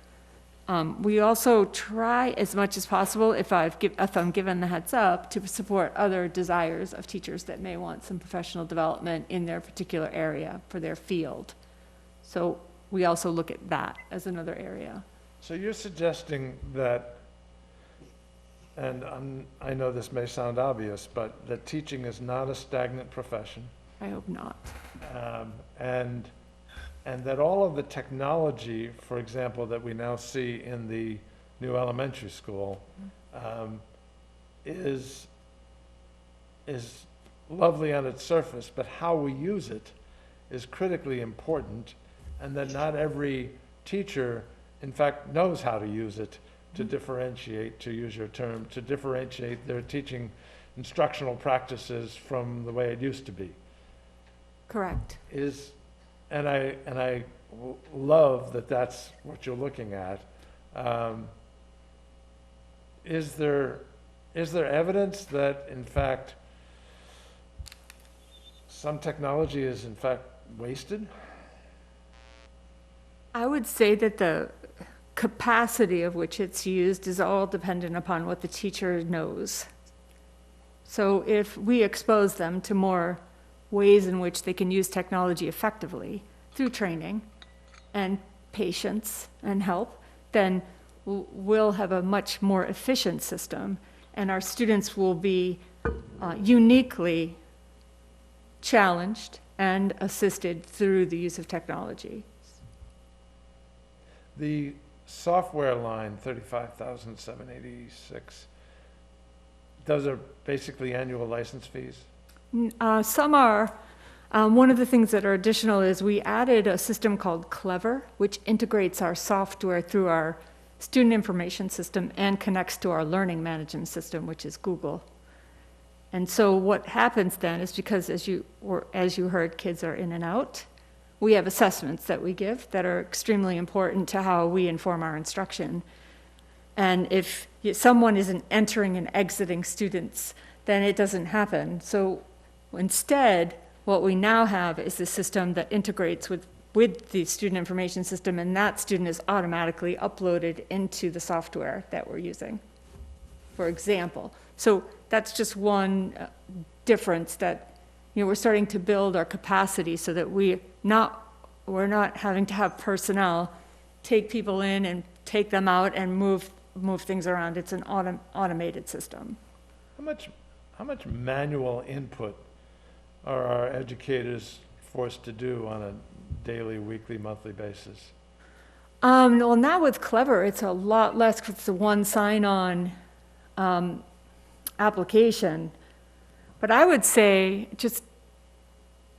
I don't know the hours, but I can tell you how many passwords I have just on my notes on trying to integrate and get into systems and make them work. So it's quite arduous with how we're working it. However, as we become more savvy and smart, we ask questions of vendors like, do you have a relationship with Clever? Are you able to integrate with Google Classroom? And things like that. And then if there are not, we don't participate with them. So it benefits them and us to have this relationship, because then what you have is a system that is much more efficient and stops that madness. Now all I have to do is log into Clever, and I have everything available to me on a dashboard to hook in. Thank you. Kevin? Not so much about the expenditures, but Jeff just made me think of something in terms of when we talk about the teaching of technology. Do we have in the curriculum for students kind of a technology checklist or benchmarks that by the end of, say, second grade, students can do X, Y, Z? By the end of third grade, they would be exposed to this or that. Do we have anything like that in place in the district structure? No, but I really like that idea. No, we don't have something in play at the moment. We have them moving through, but a checklist would be a really good idea. So I will look into that. So right now it's just kind of hit or miss what skills a student might get based on the teacher they have then, right? Pretty much? Or the teacher's facility with technology. I'm just looking for something that might be a structured approach. So by the end of 12th grade, we can confirm that students can do whatever it is we want them to do with technology. That makes sense. What we have now is sort of a forced process, because every student is involved in assessments from kindergarten on, right? So they have to do that through technology. But you're not wrong. I think I think that's a really, really good idea. It would just be a matter of the expectation in 12, and then how do we move them as we go through, so. Right. I will Okay. look into that. That's not really budget related either, so we don't have to spend time on it right now. Well, no, I appreciate it, though. It's a good idea. Thank you. Who would make that happen?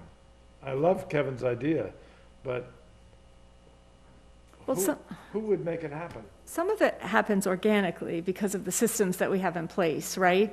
So, but we have been talking about, we're implementing a math program this year, we're piloting. And there are tech skills with the little ones that need to be taught while implementing the program because it's very tech reliant.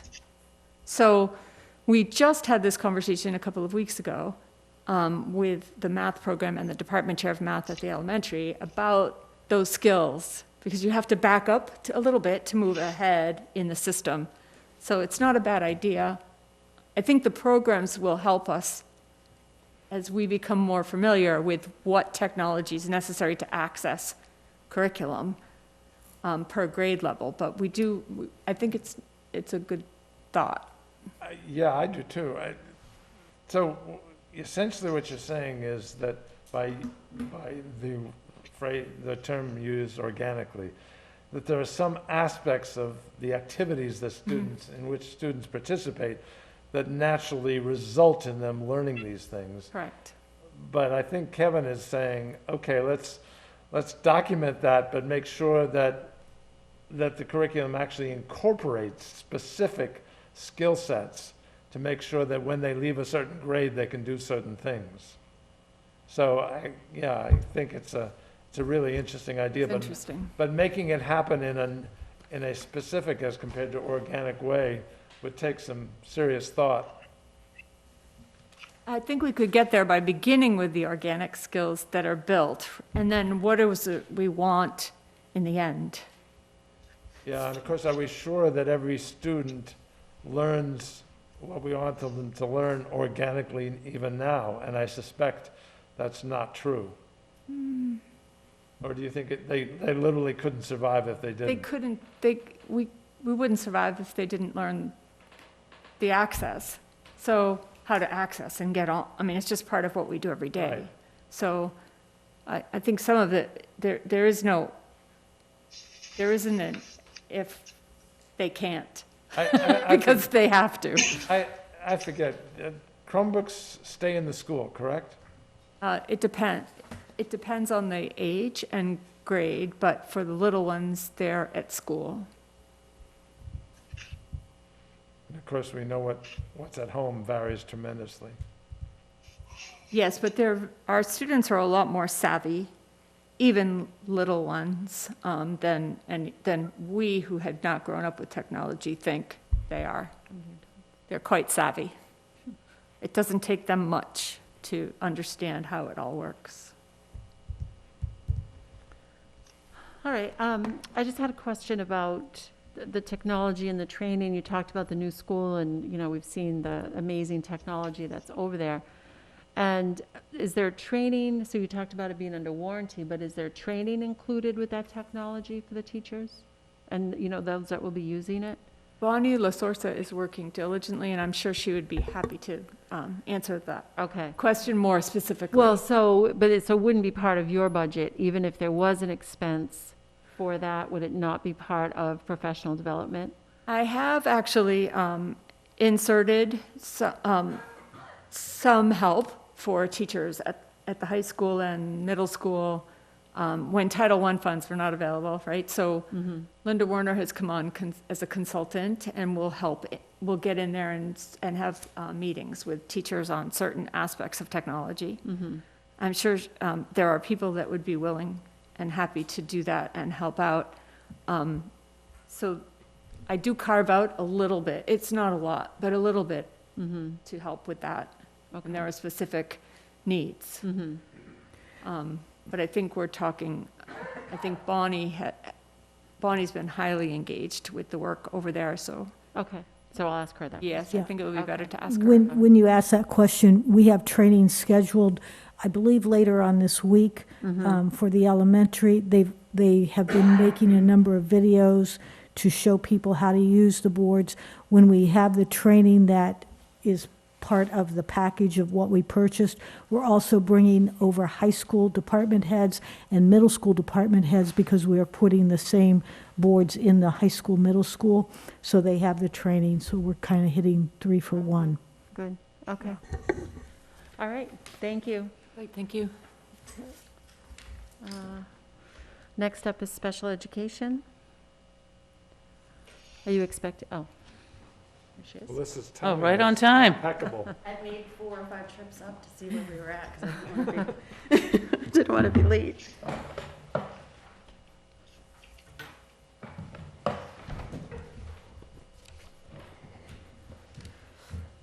Good Good morning. morning. It's still morning, yes, good morning. So just to start with our numbers currently, we're currently at 515 students with IEPs identified as having disabilities within our school district that attend our district schools.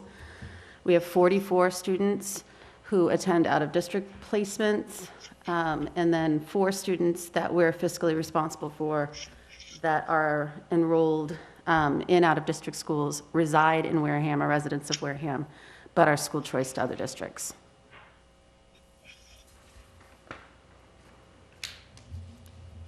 So we've maintained the same programs probably at least the last 4 years. We continue to work on developing better and, incorporating newer strategies into our programming, making sure that we're looking at the latest trends, all the new information from the Department of Ed. But currently we have an autism spectrum disorder or an ASD program that spans the entire district, a therapeutic learning center, and Learning for Life program, and then our transition program, which is specific, the last 2 are specific to the high school.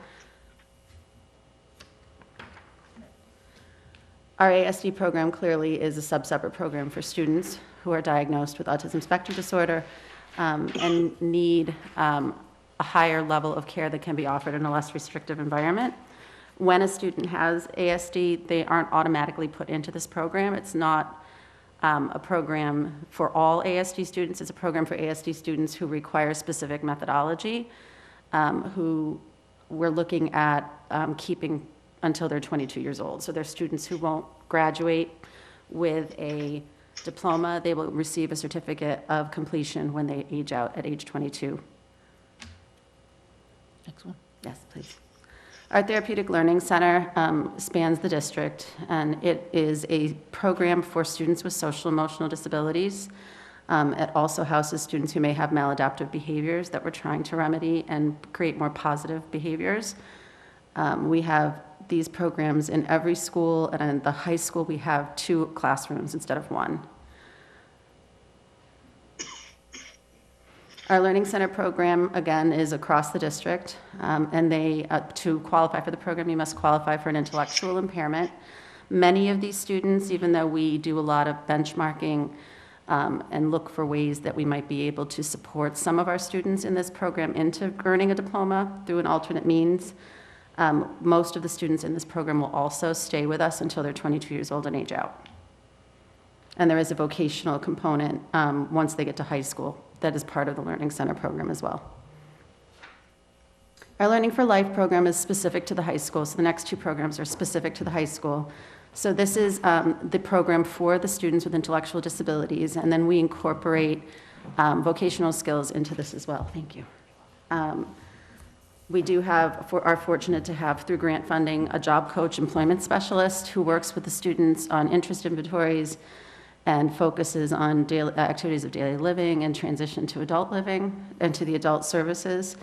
And the students are able to go out into the community, experience job opportunities, internships, some paid, some unpaid, and go out into community outings so that they can learn about their community and how to access it. And the transition program is the continuation of that program. So this is for our 18 to 22-year-olds.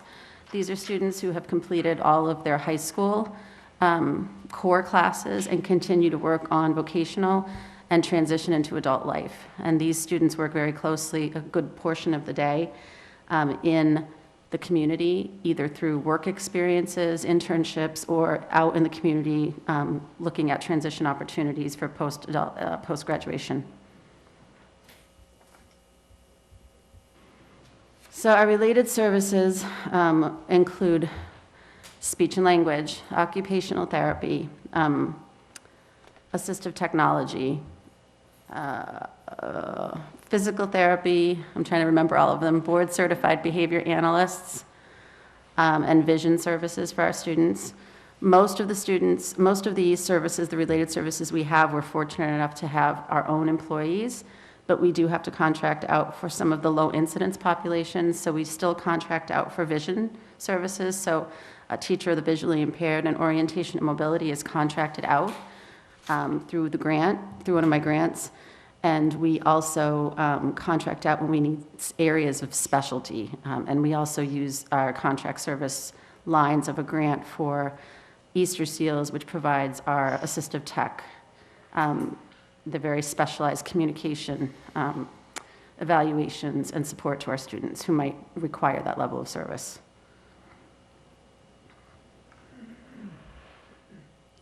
So the only request we have this year is we're seeing a trend with an increase in students that are coming to us out of early intervention services that are identified already at age 2 or 3 as having autism spectrum disorder, and they are students with very high needs. In order to support this program, we already have BCBA's, Board Certified Behavior Analysts, in place across the district. We are requesting one additional to be placed at the elementary school to support the needs at that level, where we're seeing a little bubble of students from early intervention coming into our programs at the elementary school, starting as early as the pre-K level.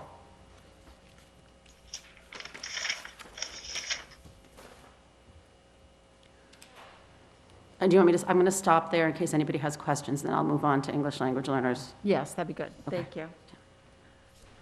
Kevin, do you want to start? Yeah, so how many BCBAs do we have right now in the district? So currently we have one, oh, sorry, I'm talking to him and not to the microphone. We currently have one full-time at the elementary level. We have a 0.6 or 0.7 at the middle school, and we have a full-time BCBA at the high school level currently. So this should be an additional to the elementary school, you said, right? Correct. So we're finding that the needs of the elementary seem to be where our highest need is. And we really feel that the addition of another board-certified behavior analyst at the elementary level would better support our programs. And it's a position that also supports other students. It's not just ASD, because it looks at any student who might have a behavior that we're looking to turn into a positive behavior. So they're very useful in other areas. It's not just the programming, even though the programming alone would be pretty much a full-time job for our BCBAs. So if you didn't get this position, how would that impact services? You know, I think right now the elementary school is stretched a little thin with the board-certified behavior analyst. They meet as a group collectively once a month, and I meet with them as well. So I think it would spread the BCBA at the elementary thin to the point where I'm not sure she would be able to manage the caseload. And the reason for that is seeing we already have 17 referrals coming in from early intervention that will arrive here between April and the beginning of our next school year. That will cause a little bubble of ASD students that will require that level of service. So that's going to be a difficult thing to overcome if we're not able to get this board-certified behavior analyst. We'd have to really think creatively. Okay, thank you. You're welcome.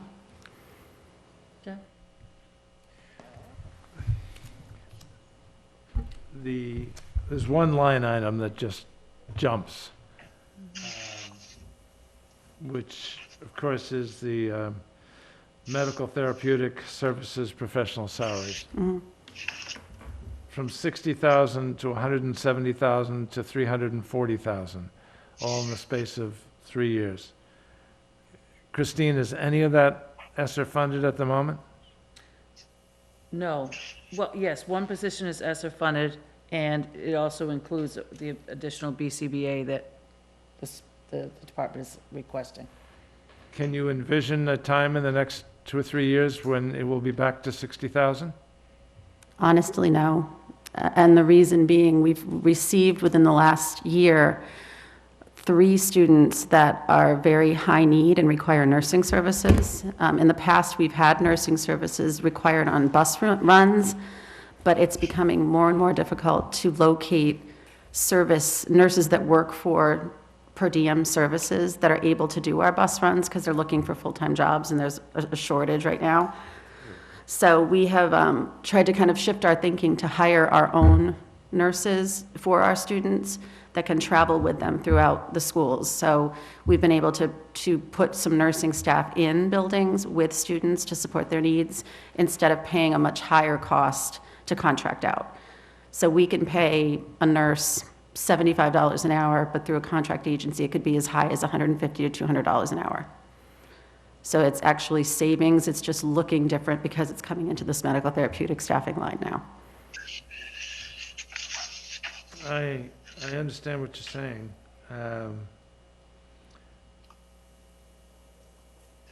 So this is literally a function of individual students coming into the district.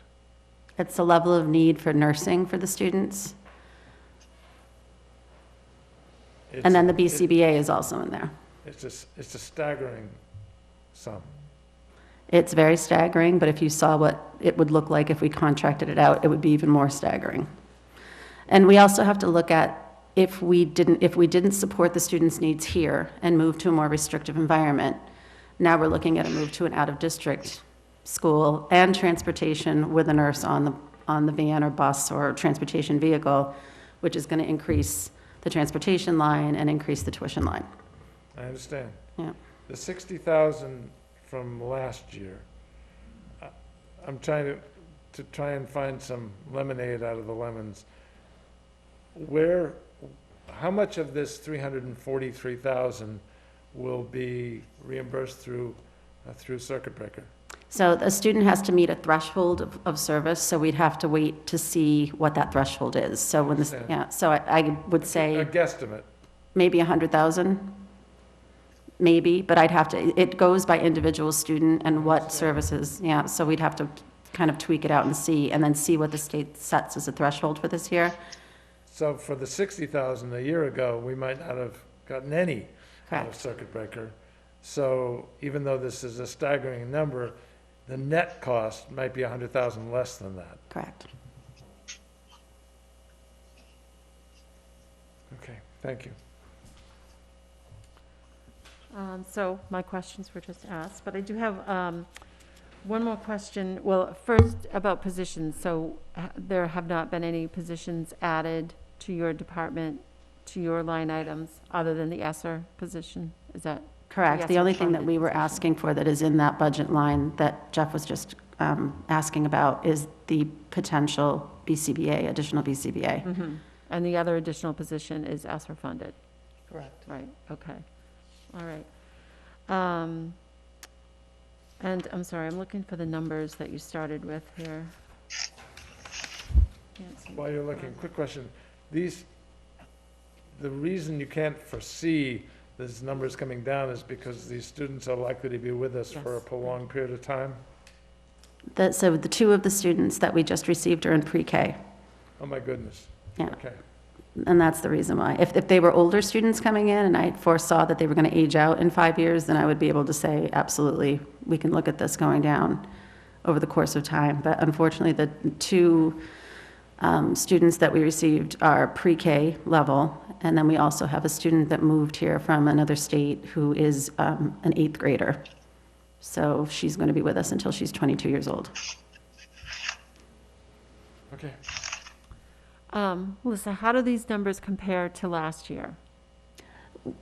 We're hovering around the same. The out-of-district students, the 4 students from school choice, we have not had that happen to us in a really long time. And then for some reason this year, it seems like they all hit at once.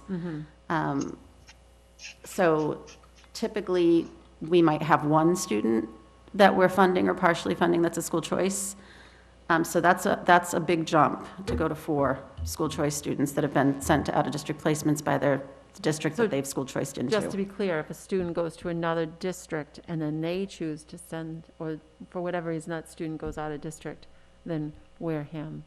Is fiscally responsible for Yeah, that. okay. The flip side of it is we do get to claim that on our circuit breaker, but we still have, we're fiscally responsible for the tuition, Including transportation? transportation, Okay. and any nursing services that might go on that bus as well. But they're collecting dollars because they're in their district. They collect, I believe, and Christine and I called about this, and I don't want to misspeak, but I believe they said that there's a percentage shift if they send the student out. Is that correct? That's correct. Oh, that's good news. Yeah, there's a Okay, percentage shift, correct. okay, thank you. Sorry, Joyce.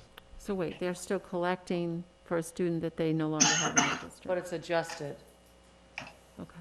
Their school choice is adjusted. Mm-hmm. Whatever they get for school, that student would be adjusted accordingly. Right, okay. Well, so I've asked you many times in the past, just, I appreciate that we're keeping students in our district.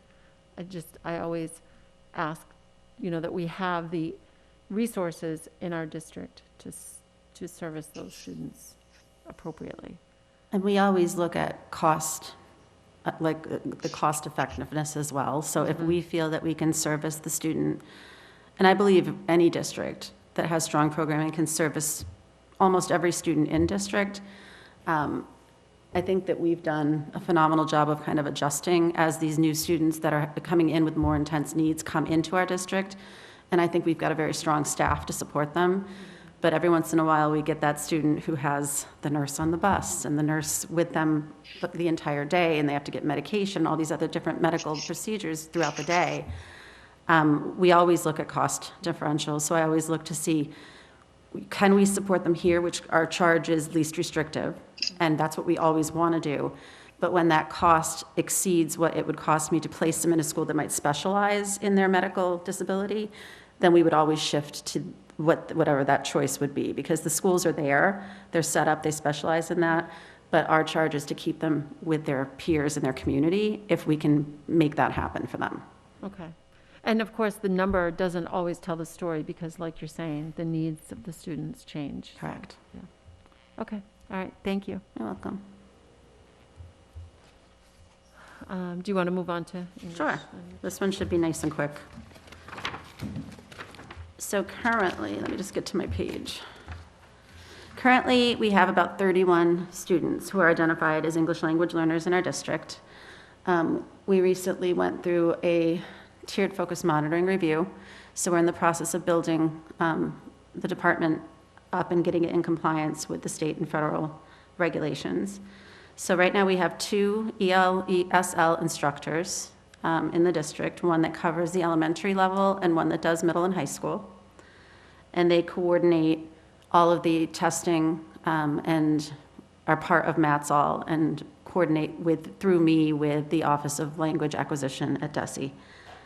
So we recently were able to look at new curriculum for that program, as well as getting support in training and consulting to support that program and move forward with our corrective action plan. So we didn't have, I moved this request to my budget, and it's pretty small because we have a small department. We're called a low incidence district because we have less than a threshold. Unfortunately, that makes us ineligible to participate in grant funding for our programming because we're a low incidence district. So we do need a little bit of funding to support the program and be able to support the students so that they're successful in their ELL programming. So for contracted services, we put a budget line in of $6,500, and that is for translation of documents for parents and interpretation of meetings and any correspondence that we send out to parents. And currently, we have 26 languages that are represented in Wareham with those 31 students. Wow. So it's a large, like a vast spread of interpretation services that we require.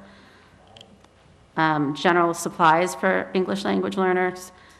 We just put classroom supplies and assessment supplies that we might require, $1,000. Curriculum and instruction materials, as I mentioned, we've just gone through a TFM, so we're updating a lot of our curriculum materials to streamline our programming. So we're asking for $2,000 in the EL curriculum materials line, and then travel conference for EL staff, professional development and trainings. It's really important for our staff to be part of the low incidence group through DESE and through the Office of Language Acquisition, and also be connected to MATSAL. And so that money would help fund their participation in those groups, as well as travel to any trainings and the cost of any trainings that they might need to participate in. Jeff? So could you go back a slide, please? Sure.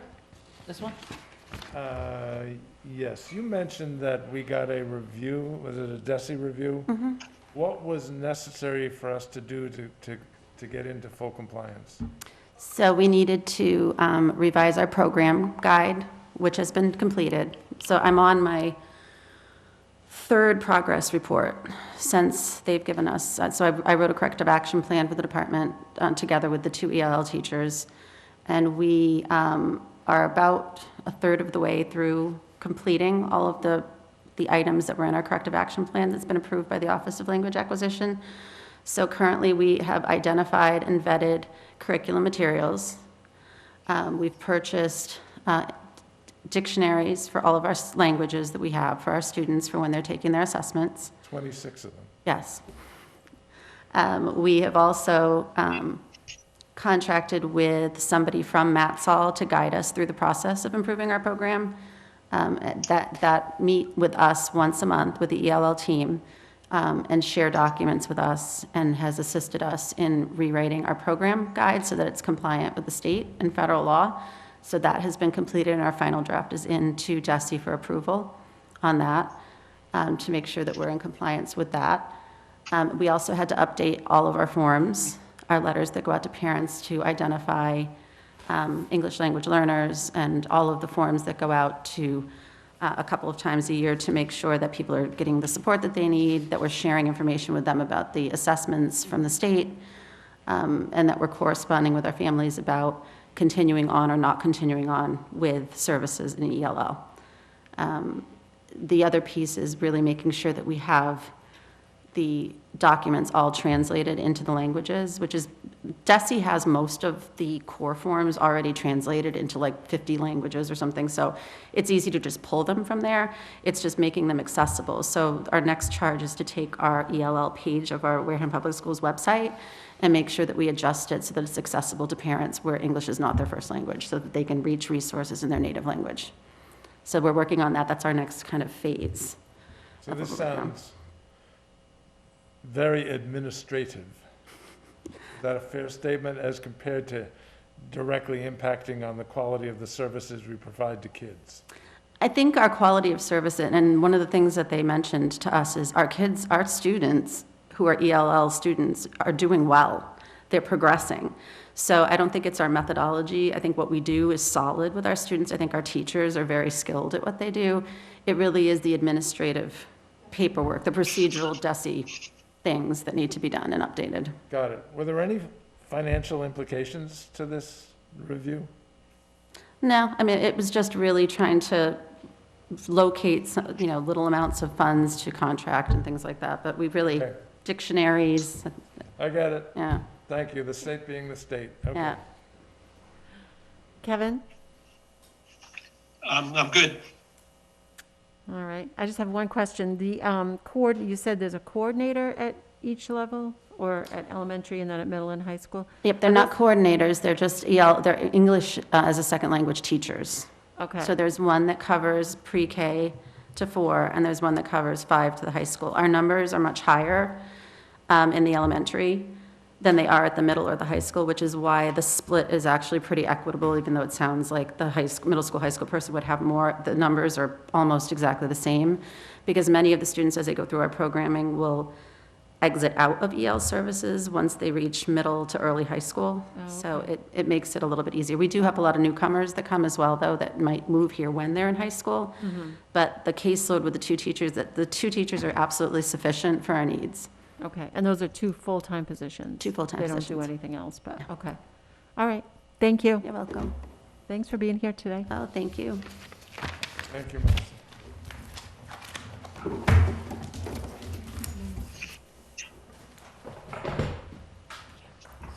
So we'll move on to technology. Hey, Bonnie. Hello.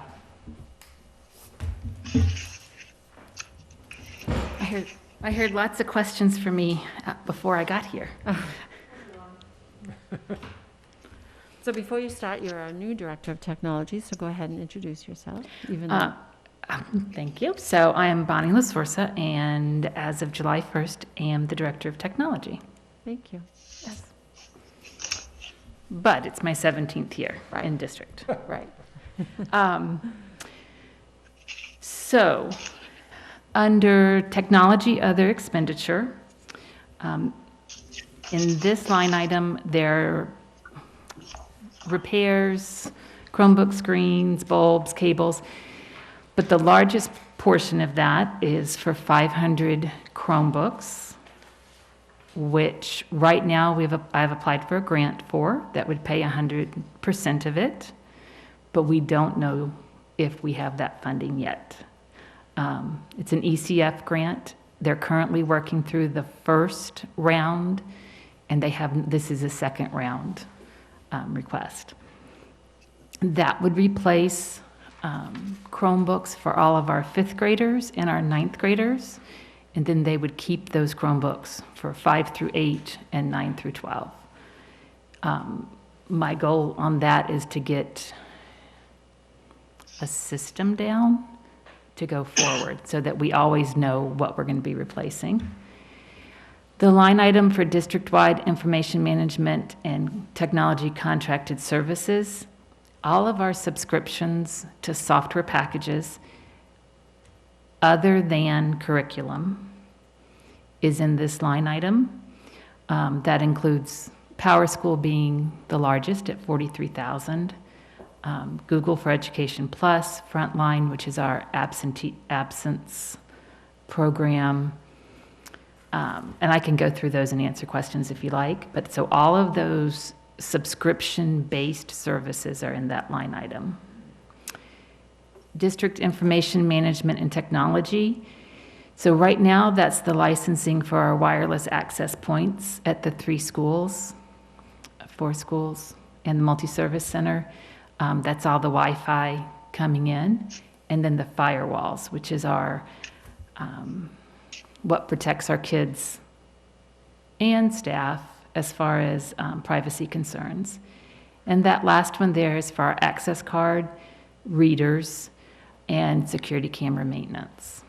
And right now, that amount is for middle and high school, DECIS to some extent, obviously not going forward, but middle and high school, because the ones at the new elementary school are under contract. Mm-hmm. Any questions? Welcome. Thank you.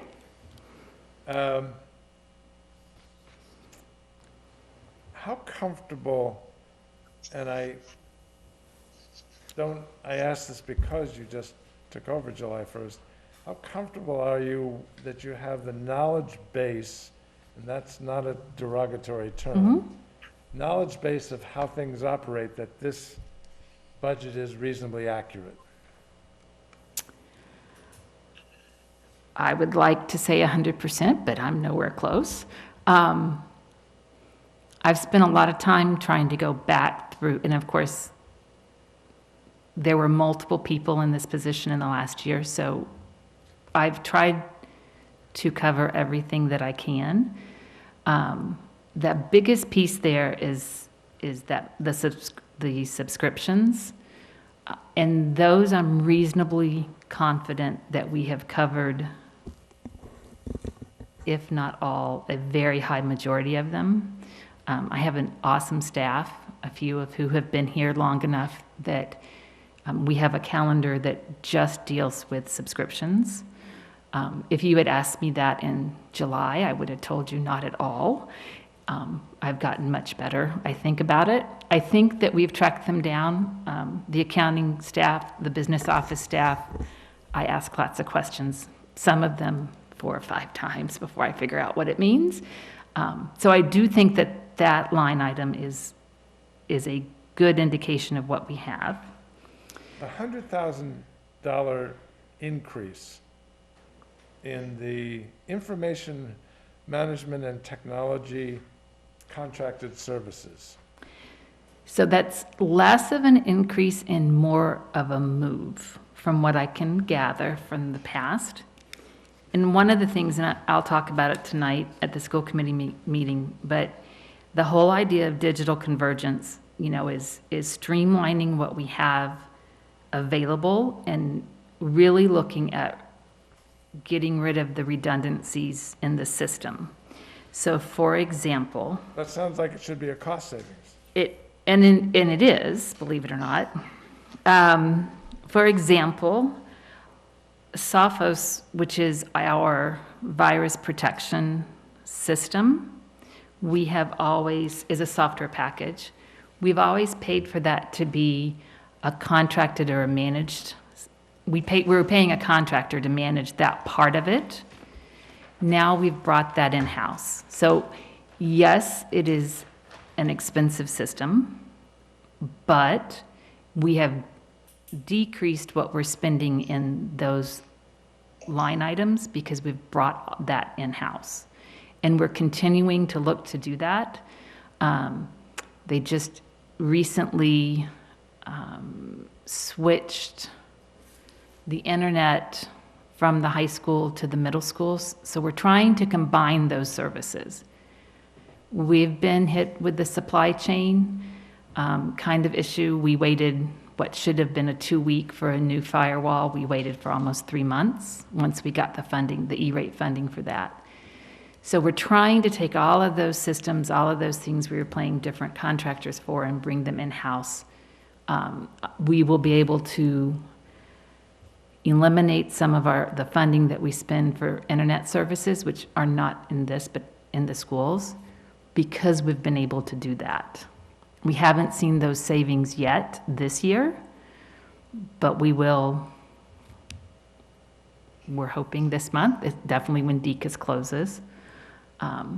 When I look at the $724,000 increase from this year to next year, is that offset by any revenue, whether grants or otherwise?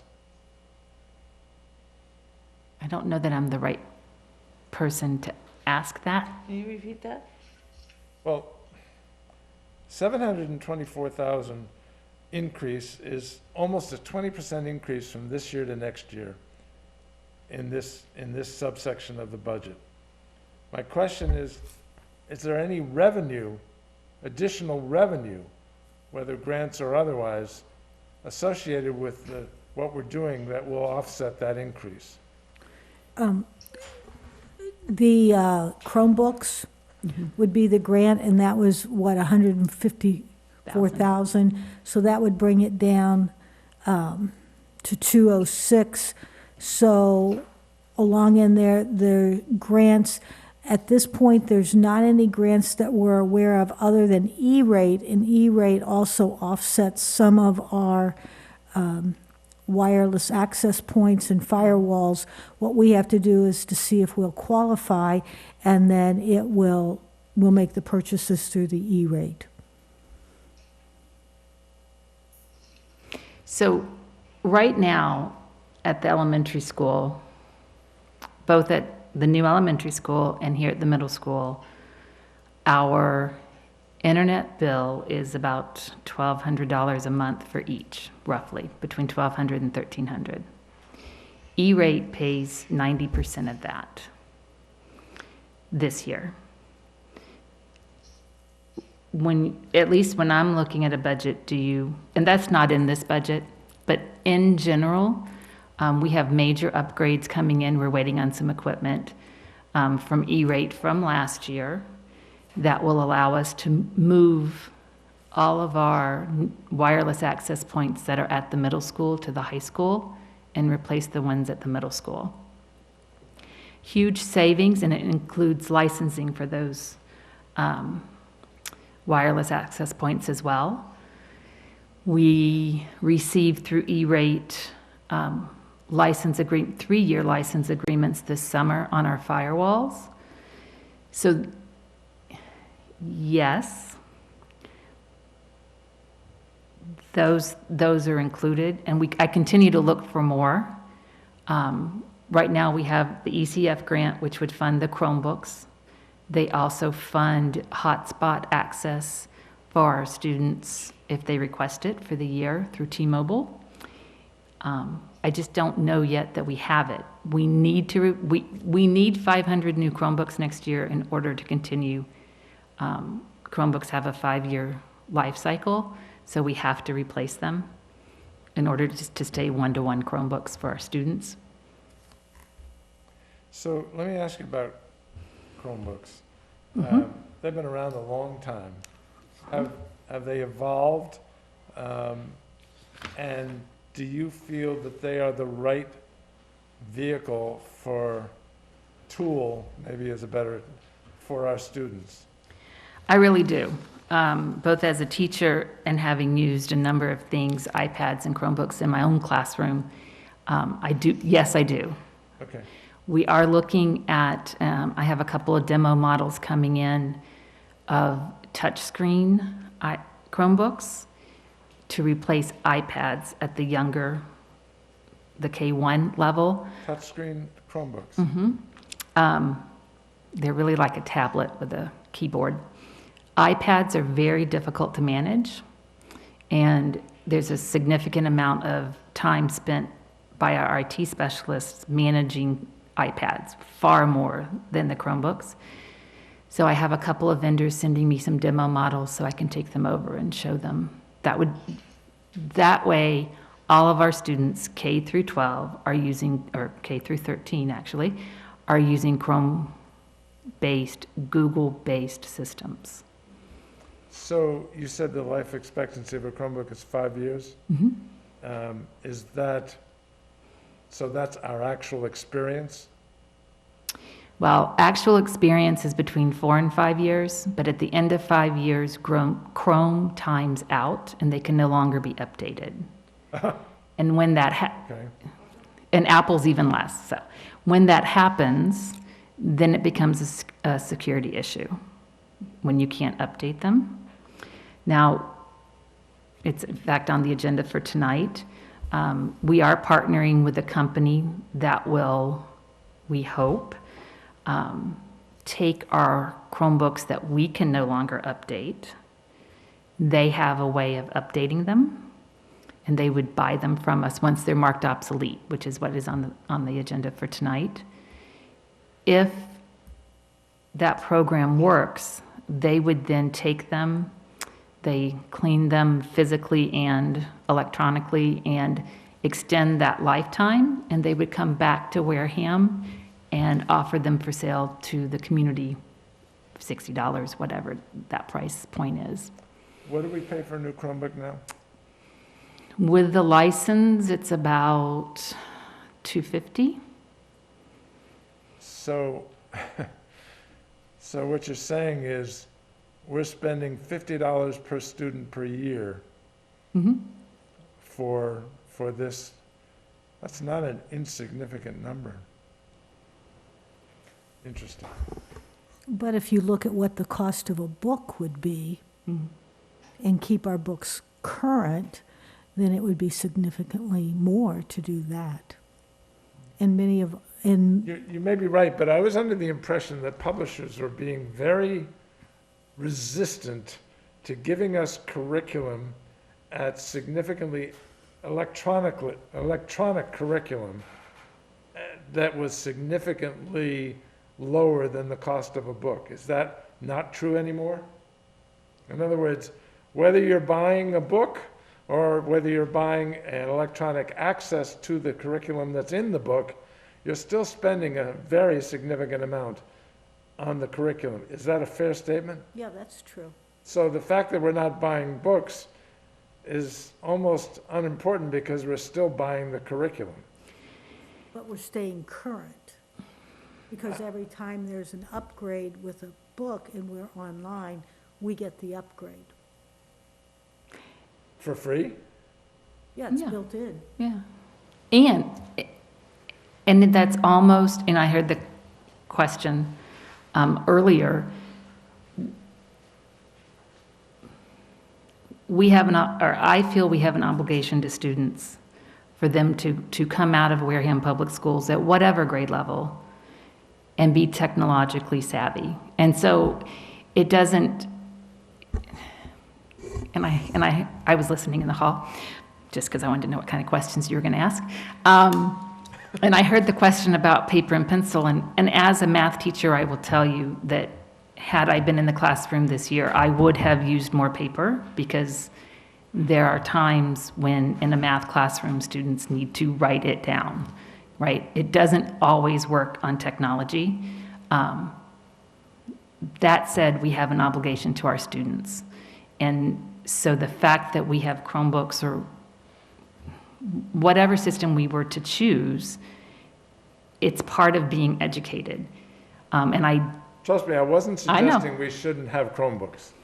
I was just thinking in terms of the cost of this technology, which may or may not be recognized by people who are actually reimbursing the district through the Chapter 70, et cetera.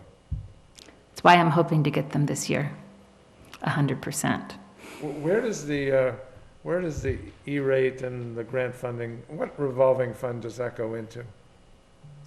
Well, with E-rate, we pay the vendors directly, that's what we've done this year. So, and with the funding she's talking about, it's ECF funding, they would pay for the Chromebooks 100%. There would be no revolving. They would pay the vendor directly for the Chromebook. So it's incorporated into the budget, Yes. but in fact, it's not a cost. Well, we don't know yet because If she we hasn't- get But it, it might not be a cost. It right. might not be a cost. Okay, so in that sense, the budget is conservative. That's not a terrible word, conservative. That's conservative with a small c. It's not a political statement. So it's in there, but if we get the funding, it will come out. Right. Got Because we it. paid for 100%. Okay. And I just, like I said, I emailed we have an E-rate consultant, and she said they're still working through round 1. This is a round 2 request. Thank you, Madam Chair. Okay, thank you. Kevin? Hi, Bonnie. Is there any benefit to leasing rather than buying outright Chromebooks? Have we ever looked into that? So actually, it just came up. There's a Mass Tech Directors listserv, and I have not. I did find that there was some documentation when Chris Tehan had looked at it.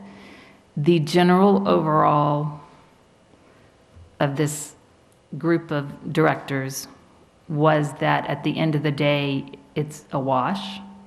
I can definitely look into it, though. I was just wondering, okay. And on the stuff that you had listed out for us, there's really nothing there that we can't live without, is there? No.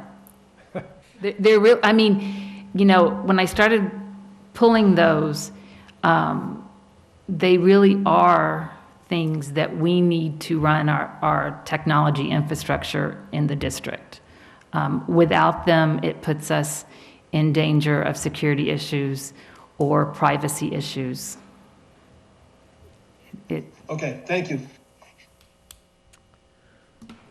So you may have heard me ask the question earlier, and they said you were the person to ask about training on the technology at the new school. So what, is that built in already with the vendors?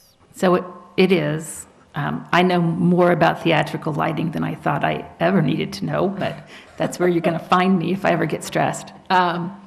So every system that they have there that has training built in up to this point that we've done, they have included myself and Phil Robinson, who is our network manager, on the training. Part of that was due to the fact that the building hasn't been open for a wide variety of people. as we go forward, we're trying to bring in people definitely from the elementary school, but also like our IT staff. We did a training last week on the card access readers and the camera systems. And I made sure, which are the same at the middle and high school. So we have a relatively new IT specialist at the high school, so he came and saw that part. So I'm trying to include them as we go along to the extent that we can. I think it's next Monday, they're going to do a training on the interactive display boards, those big TVs in the classrooms. All of the IT staff will be there, or all the IT specialists will be there from the schools, and I'm hoping to get department chairs because we put them in at the middle school on Friday, and we are currently putting them in at the high school every night this week and next week, as sort of a train-the-trainer kind of situation.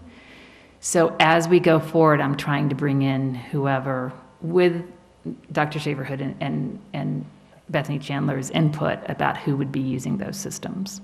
Okay. So we won't be looking at additional expense for training? Nope, it's built into all of them. Okay. Quick question. When I asked in the latest progress meeting, the general contractor, the architect, et cetera, about the cost of utilities in the new school, one of the things that they brought up was, well, you've got a whole lot of technology. So my question is a really basic one. What is the policy with respect to turning off our technology overnight? You mean like switching the phone systems over, that kind of?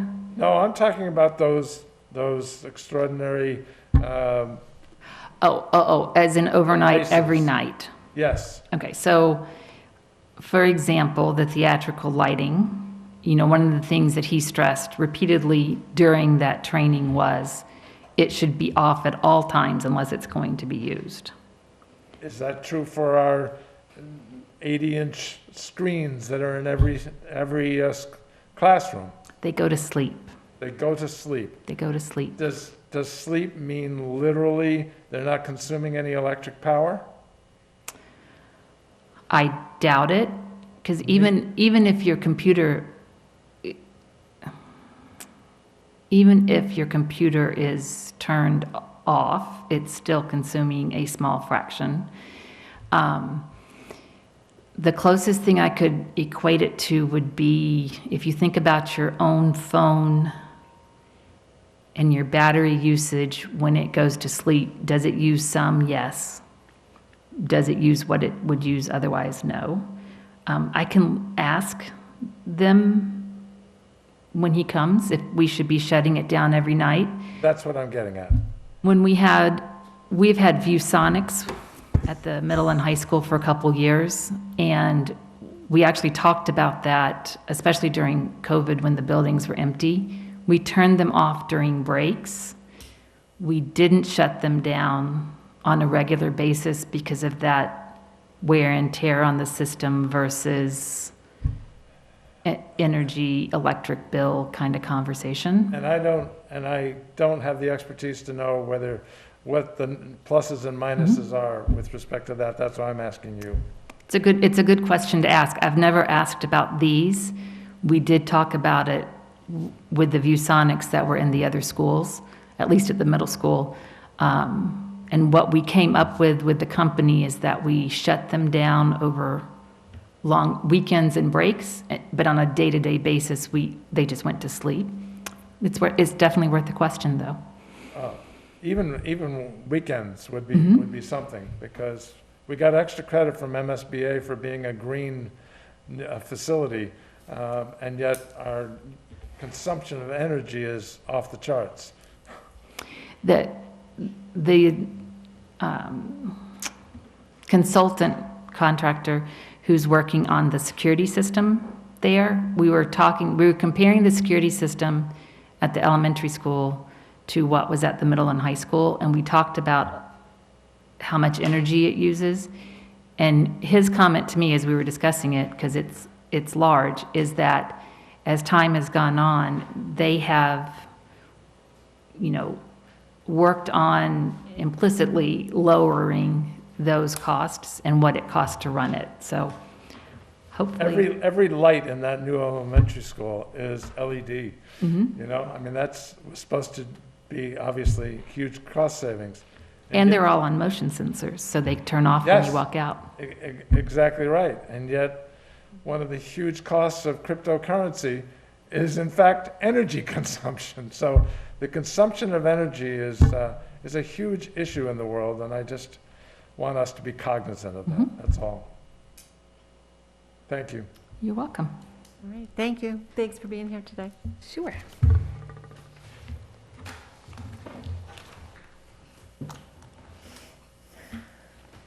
So we'll move on to central office. We'd like to do transportation, if that's okay, Okay, sure. in central office. So Marie's here. Okay.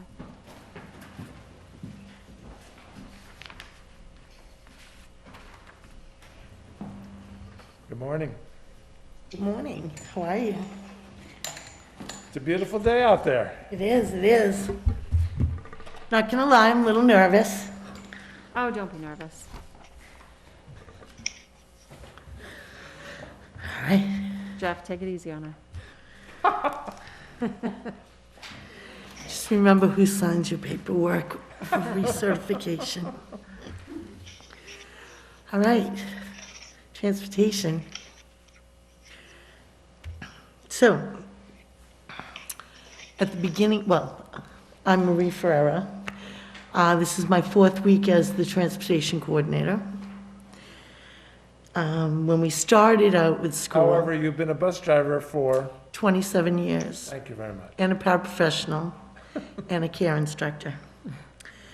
When we started school, we had 167 students that didn't have any transportation. Right now, we're down to 13. That's great news. That is fabulous. Yes. Thank you. Yes. So that's awesome. And we are acquiring 3 2023 77-passenger school buses thanks to the taxpayers at town meeting. They should be in the end of November, the 1st of December. I'm super excited, not going to lie. Wow, I thought you'd have to wait a lot longer than that. We did too. We did too. But they said they'll be in. So, Similar manufacturers to what we have now? actually, we are going with internationals. We work together on the side of repairing. Of course, everything is computerized and digital, and we're having a hard time right now with some of our 2017s getting chips and circuits in. So we looked at the whole picture. The driver,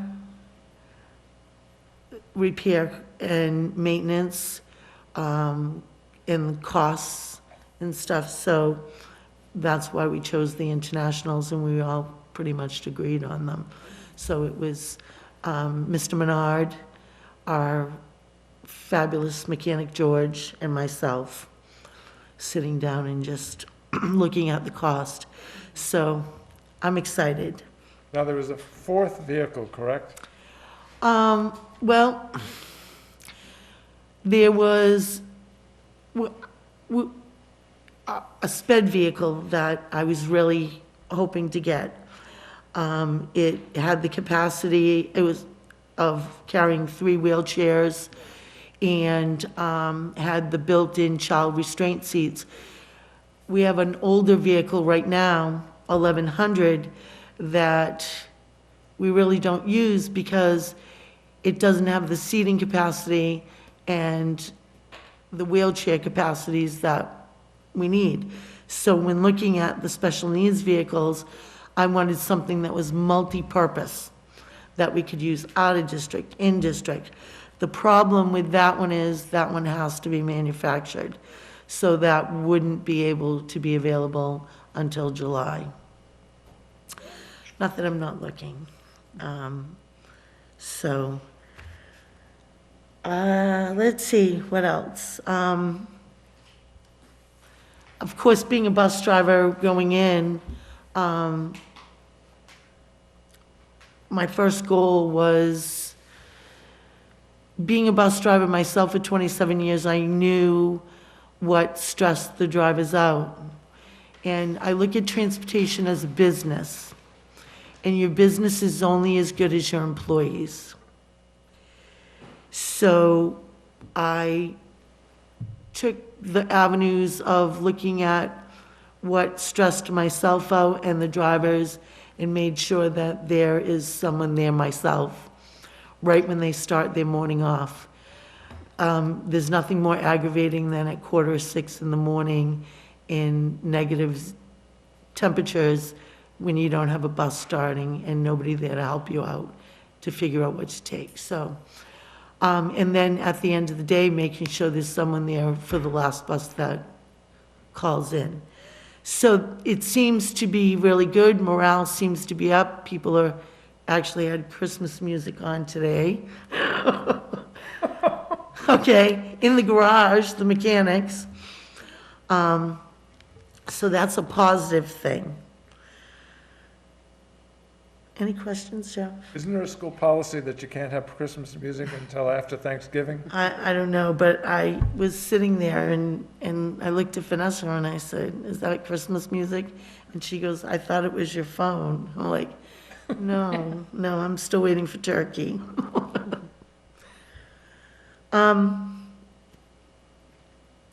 So the new buses, of course, you can see salaries. We have 5 new drivers. As everywhere else, they needed the National Guard. We did not need the National Guard. We have 3 new aides, and one of them is a half-time sub-aide. So we're good. We can transport. So when you get those 3 new buses, you'll have drivers for those Well, buses? the thing with the 3 new buses is, right now, we have what I call the graveyard buses. They're buses that are sitting on our lot that can never be used again. So there's 12 of them. Well, the last bus inspection, so I was the inspector's assistant for the state trooper that came in to inspect all of our buses, and that's done quarterly. So we have 2 vans that probably won't make our next inspection in December. And we're looking at 2 of the bigger buses that probably will be coming off the road also. So 2 of those buses will probably be replacing those. We do probably need to look at something to keep it regenerating in the future. So say that again. Those 2 buses will be, they'll replace 2 buses that are already off of the road? No. Oh. No. We have spare buses, like, we have 42, 43, and they sit on the lot, and we can only use them in district. So if I'm driving my bus and I have some type of mechanical failure, I can take 43 or 42 and use it in town. But we don't use them to go out of town for like field trips and stuff, because they're just getting tired. Okay. They're tired. We have in the packet that we'll hand out next week at the budget hearing, a list of all vehicles, the mileage, the type. Marie compiled that for us, so we'll be sharing that when we hand out the budget book. Which is this, is I have them, Yeah. in front of me. Those 12 buses that are in the, categorized as essentially dead graveyard, they have some value, correct? Well, currently, I've been working with the mechanic, George, and we had a bus that needed tires that's on the road. So he said, "I think I'm just gonna switch them with the good tires that are on the graveyard buses." And I said, "Fantastic." So we're using them to supply parts for the buses that we're running right now. Okay. Eventually, they'll go to scrap metal. I did ask him to leave at least 2 of them the way they are, only because I'm looking at grants and stuff, and we just missed one. We just missed one for $20,000 towards the new buses. The deadline already passed. So if you fell into that low income, and we were a perfect candidate, so, but I keep watching that, and they look for you to turn in buses. So if we keep a couple intact, and we come across that again, we can utilize that. The 2 vans, those are those old blue vans? that- So the 2 vans that I'm talking about is 41629, which is being used for the Job Corps students from the high school, the special needs, and then 601, which is eventually going to come off the road as of February. Anyhow, you can't legally use them anymore to transport students. So we just use it around town. We've used it more for food services over the last, in an emergency situation. My ultimate short-term goal would be to find some vans, maybe some used vans, where we can not only utilize them in town, but bring back some of the out-of-district, which is a high cost for us, It only requires 7D licenses. Correct. So, I'm looking at, we have monitors that have been with us for a few years that are interested in their 7D license. So myself and the other trainer threw around the beginning of this week about starting to prepare them to get trained for their 7D license. So what I also want to share with you is what Marie is starting to do is to go through the out-of-district runs and then do a cost analysis of what we're currently paying. If we had a van or a vehicle that we could use, then what would the cost to us be? And are we really going to be cost-effective by pulling that back? Because what we don't want to do is to pull back from an out-of-district run and it end up costing us more money, or really revenue neutral if we could go to another district or another run and make it more cost-effective. So she started looking at that, which is fabulous. The other thing that I want to share with you that she skipped over is when we went from 167 students down to 13, that wasn't just by accident.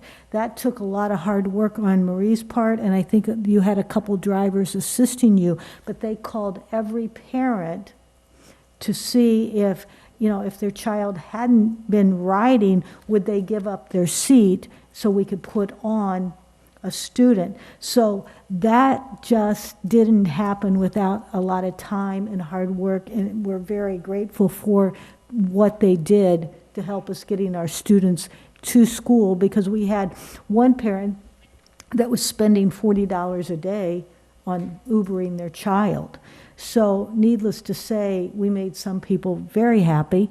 And we also pulled a bus because we did have extra drivers. We were able to do this, and we added another bus to the fleet because we needed to get our kids at school. So did it cost us more money? Yes, it has, but we're able to transport kids. The other thing is that we're exploring is what it would cost, and not to skirt around any issue, but right now we're at 1 mile in transportation.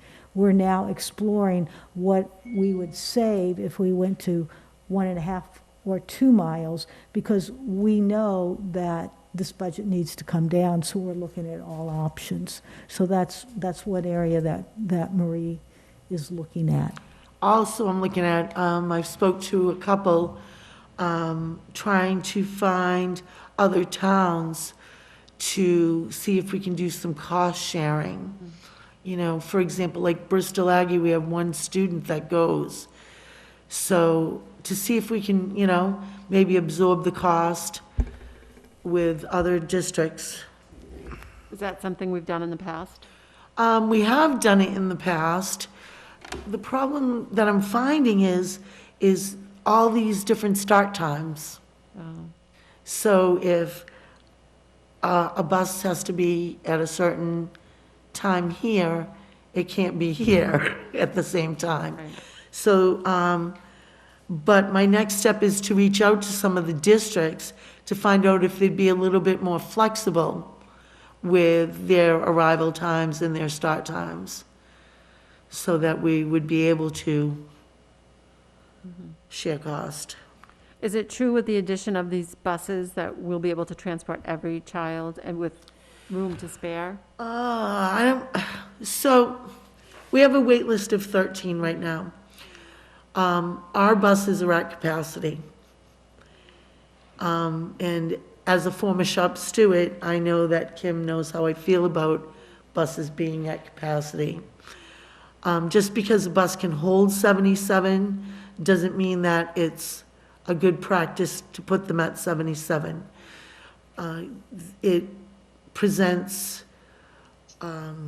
behavior issues where you're not able to say, okay, Jeff, you're coming up to the front seat, or switching around where, like, maybe Christine is aggravating me, and I just say, bus driver, I need to get away from her to move around.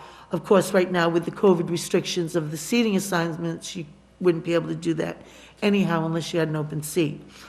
With that being said, we have 13 students remaining, not saying that we wouldn't have new students coming in tomorrow and the next day, but I can't justify putting a big bus on the road for 13 students.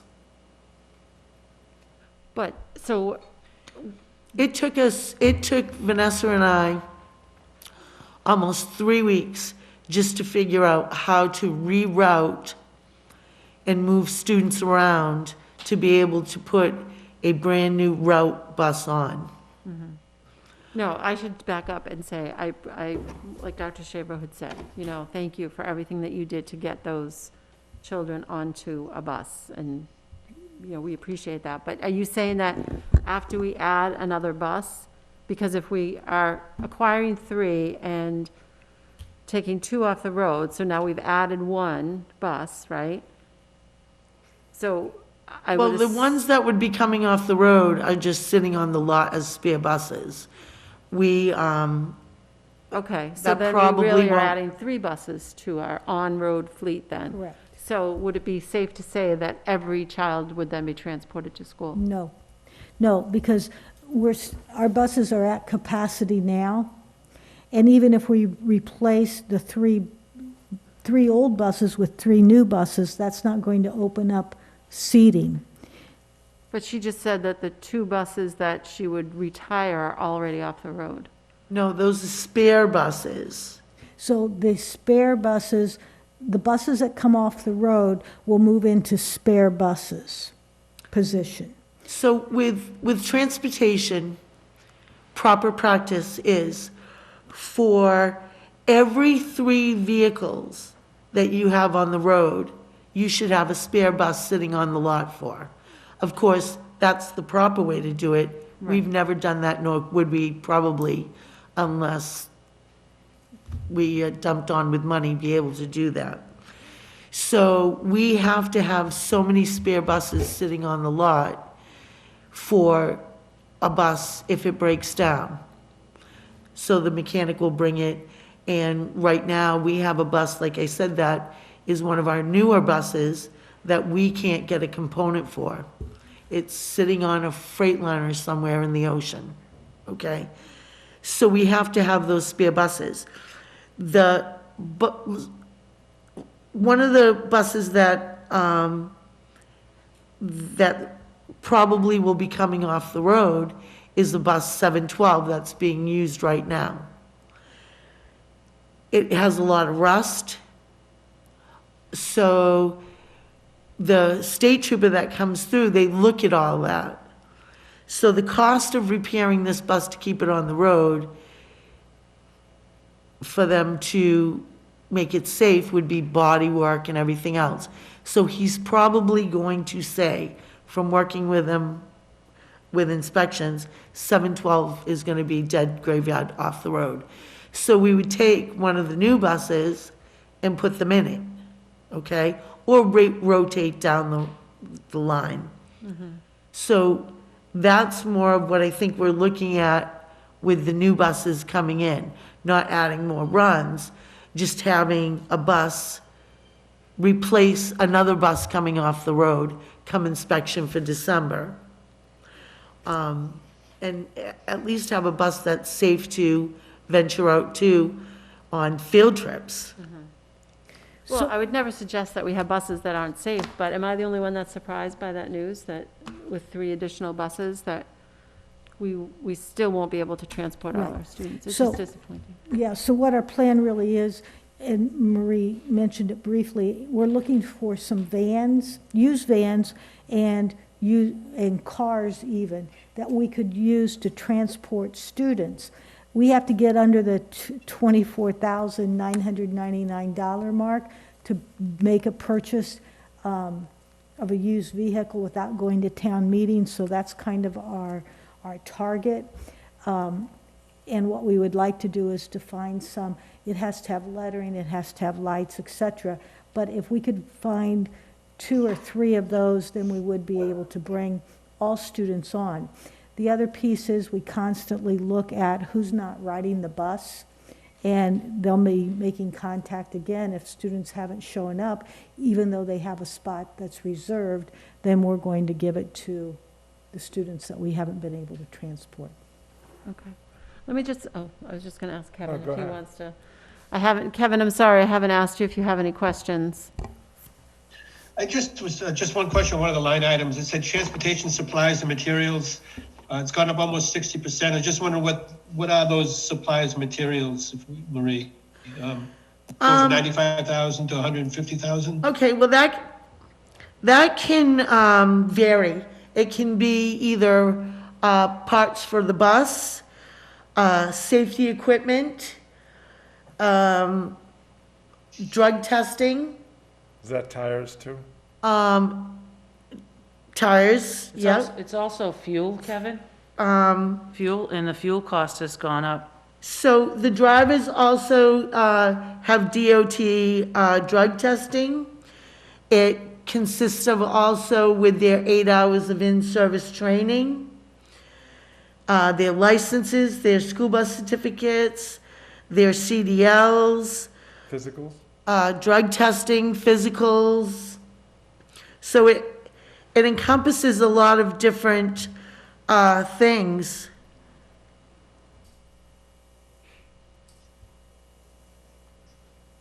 Okay, I was just wondering why the jump.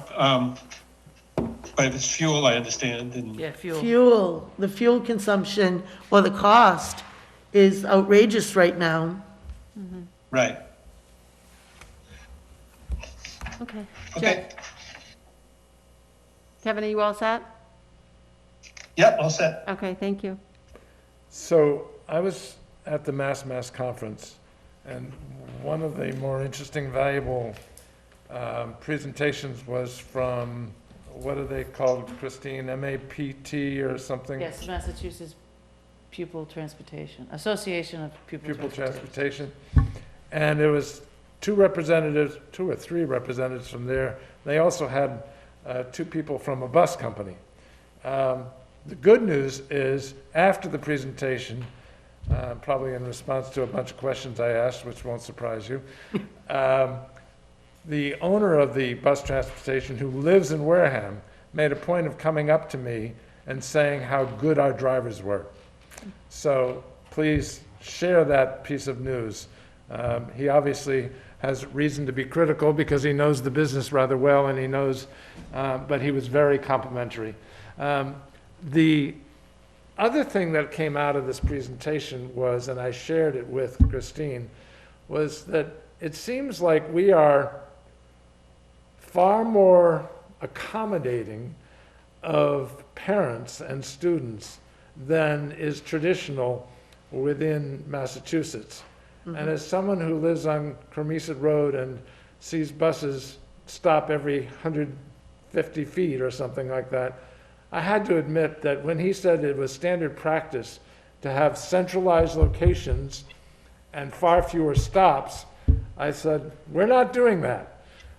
So as you're planning for next year, and to make sure that we accommodate as many students as we can for as little cost, because frankly, and you know I don't mean this in any negative way, if I had to choose between, inconveniencing parents by going to 1.5 miles or 2 miles and laying off employees, teachers, et cetera, I'm all for, keeping the staff we need in order to provide education and services, and perhaps having centralized locations. So really keep that in mind. Well, there's no one more than me that understands that fully, because there's nothing worse than having to drive a school bus and have to stop every 150 feet, or you've got a bus stop here, but the child wants to be picked up here. So now you're making 2 stops, one going up the road, one coming down in the same location. So I fully understand that as a driver perspective. The drivers don't want that either.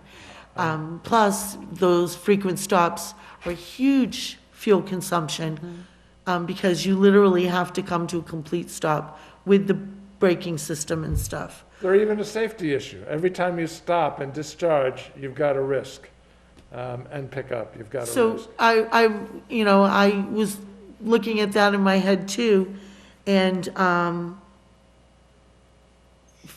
felt like, even like on Glen Charlie Road, this unsafe stops that I've been working on lately, because it's just totally unsafe. It's a liability waiting to happen. And had spoken with Christine and Kim about a group stop there already. We were just throwing it around a little, and then the family ended up moving. So, I do understand. Bottom line is, I have full confidence in your ability to manage the transportation department, and I look forward to savings associated with your management. Oh, well, efficient, that's what I want. Efficiency, savings.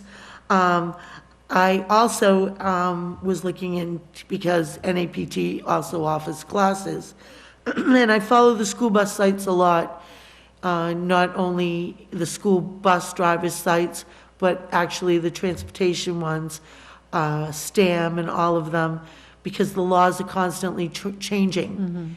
And as a trainer, you need to know when these updated laws are coming so that you can keep your fleet drivers meeting the requirements of the law. And so I've noticed too that with our leadership of our country, they're all looking towards savings, cost savings, and global warming savings. So as of 2023 right now, the federal government is going to be requiring any transportation companies, school buses, to start looking at turning their fleet over to electric or propane. So I'm already following that. There's one school district in Massachusetts, it's Bill Ricker. They purchased one bus. So far in Massachusetts, they're the only one. And I'm following that to see how that works, because the only other ones now are Canada. And that's really interesting to me because of the cold weather with the electrical buses and stuff. So I'm following all that. In district runs, what do you think the average number of miles put on a bus? A big bus? Yeah, a big bus. I'm just thinking from a So, charging just- capacity. Just from doing numerous different bus runs in town myself over the years, with a big bus, it runs average anywhere from, I'm gonna ballpark 38 to 52, 54 miles a day. Sounds easily accommodated by an electric bus. Yes. That's easier said than done, though. Why? Well, the electric buses are almost 3 to 4 times more expensive than your traditional bus. No, I wasn't thinking that, and I do expect those costs to come down dramatically for a variety of reasons. I was just thinking, you don't want to have to do anything but charge them overnight. You don't want to have to worry about running out of charge in the middle of the day. Well, I'm also worried because below, I just know from experience, just with our own batteries in our buses, that sometimes when it's sub-zero weather, they don't start.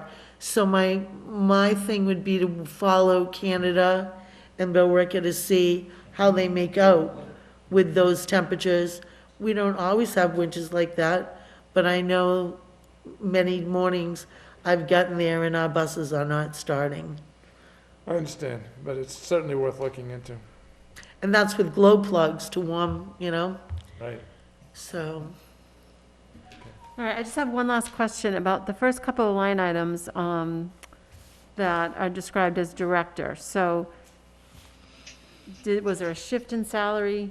I know you're the transportation coordinator, so was the salary taken out of driver and put in that line? Nope, the director has always been there.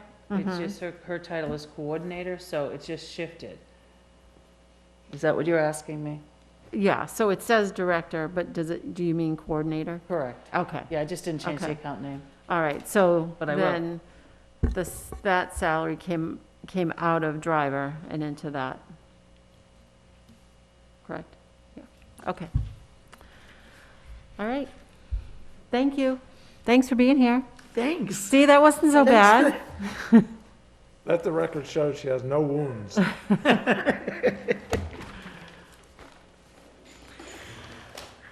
Thank you. Thank you, Marie.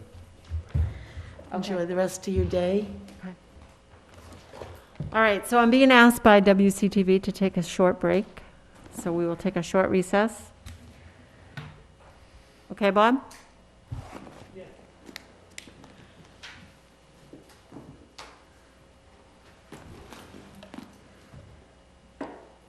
Part of it, yeah. Okay. Sure. Okay, Thank you. We'll reconvene. You ready? You ready, Jeff? Yeah? Okay. Okay, so this is the district slide. So when you're looking at the salaries, it includes all of district-wide salaries, the student services salaries that were in her actual budget lines.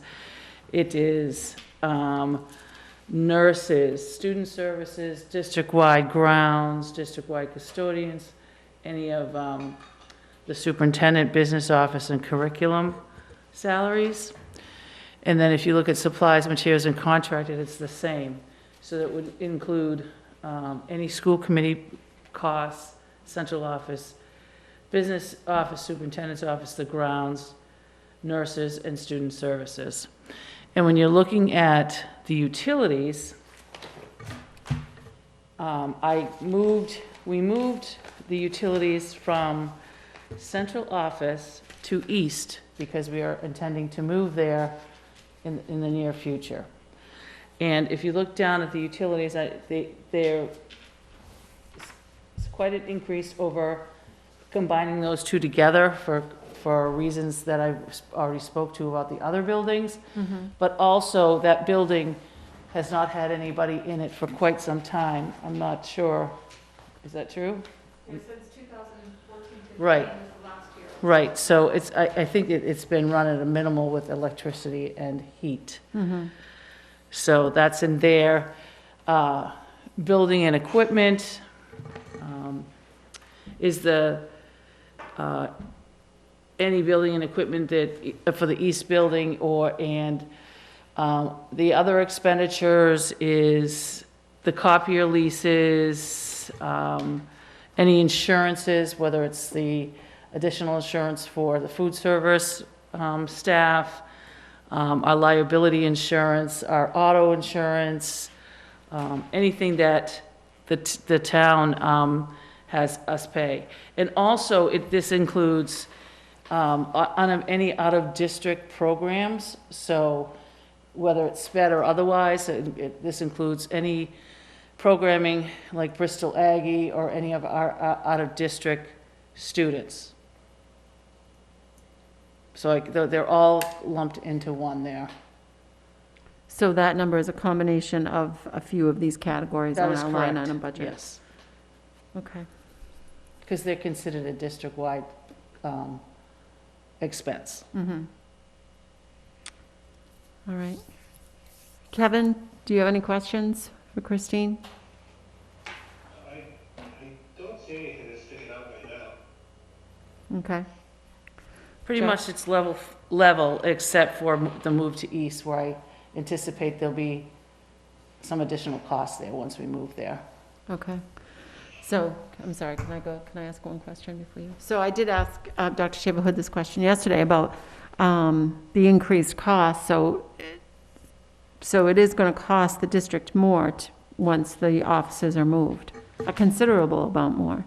Well, most of that is utilities. Well, whatever it is, it's still going to cost us a lot more. But we don't know what it's going to cost us to remain here once because we pay what town hall, the bills at town hall. So we anticipate that will raise too. Right. But just based on these numbers, it seems like it would still, I mean, the move to east is the cost. Sure, the utilities could go up in this building just like every other building. But it appears from these numbers that the move to east Could would cost us more money. Could cost us That's a more. true statement. Yeah. And how much more space will we have over there? Will you have over there? We would occupy the 2 floors, and the bottom floor would still be available for additional space, so. Mm-hmm. Okay. All right, I think that's my only question. Go ahead, Jeff, thank you for letting me ask that. I was What out line of, is that under, what line are we talking about there? It's in the last, Last page. second to last section on the last page, Kevin. Okay. It has the east expenses, and then a couple of sections up, it has the central office expenses.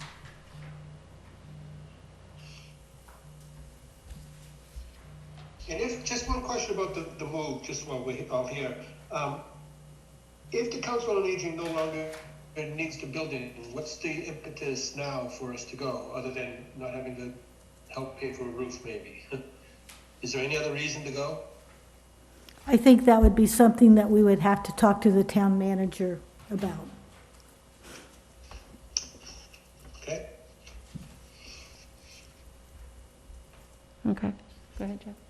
well, this may be old news, but I did talk to the town administrator, Derek, about this move. And his enthusiasm was directly associated with using this building for a community center, expanding council on aging, et cetera, et cetera. I was out of town for a town meeting, but I was under the impression the town meeting voted to use the Deacon's property for that purpose. Well, I think it'd be more accurate to say that they're going to explore that. Well, they're gonna do a Right. feasibility study or whatever Yeah. it is. Yeah. So, do we know that the town administrator still has enthusiasm for this move? Because the move to east will be forget the ongoing operating costs, which appear to be significant. Getting that building in shape to actually be a decent location for employees to be is going to be, and legal even, we don't know what the building inspector is going to say, for example. It does seem to me that a budget that assumes the move is, and adds added cost is difficult to support, I guess is the real question I'm getting at, because it doesn't appear that the rationale behind it still exists. Again, that's something that we'll explore with the town manager. So you haven't had any discussions with him since town meeting? No, I have. And what did he tell you? They would still like us to move. And part of the way that we're looking to offset cost would be, we would apply to CPC for funding. We're also looking, he offered to provide some additional labor assistance to help us move, and we're now discussing other costs on how they can help us offset some of our move cost. So is he gonna front the costs of moving, assuming the CPC will fund it? Because we know that's a prolonged process. Right, that's part of our discussion that we're having. Okay. Okay. All set, thank you. So this just is in a nutshell, the total budget is $36,161,970.21. And that represents an increase of 11.26% from FY '22. And this shows you the budget history. The final budget last year was, in '21, excuse me, was $29,430,737. The actual spent was $29,150,517.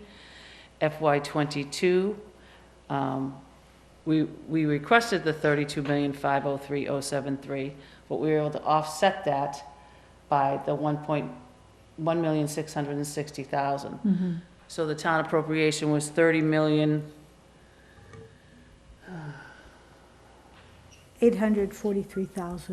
$0.73. So the difference, again, is from '22 to '23 is $3,658,897.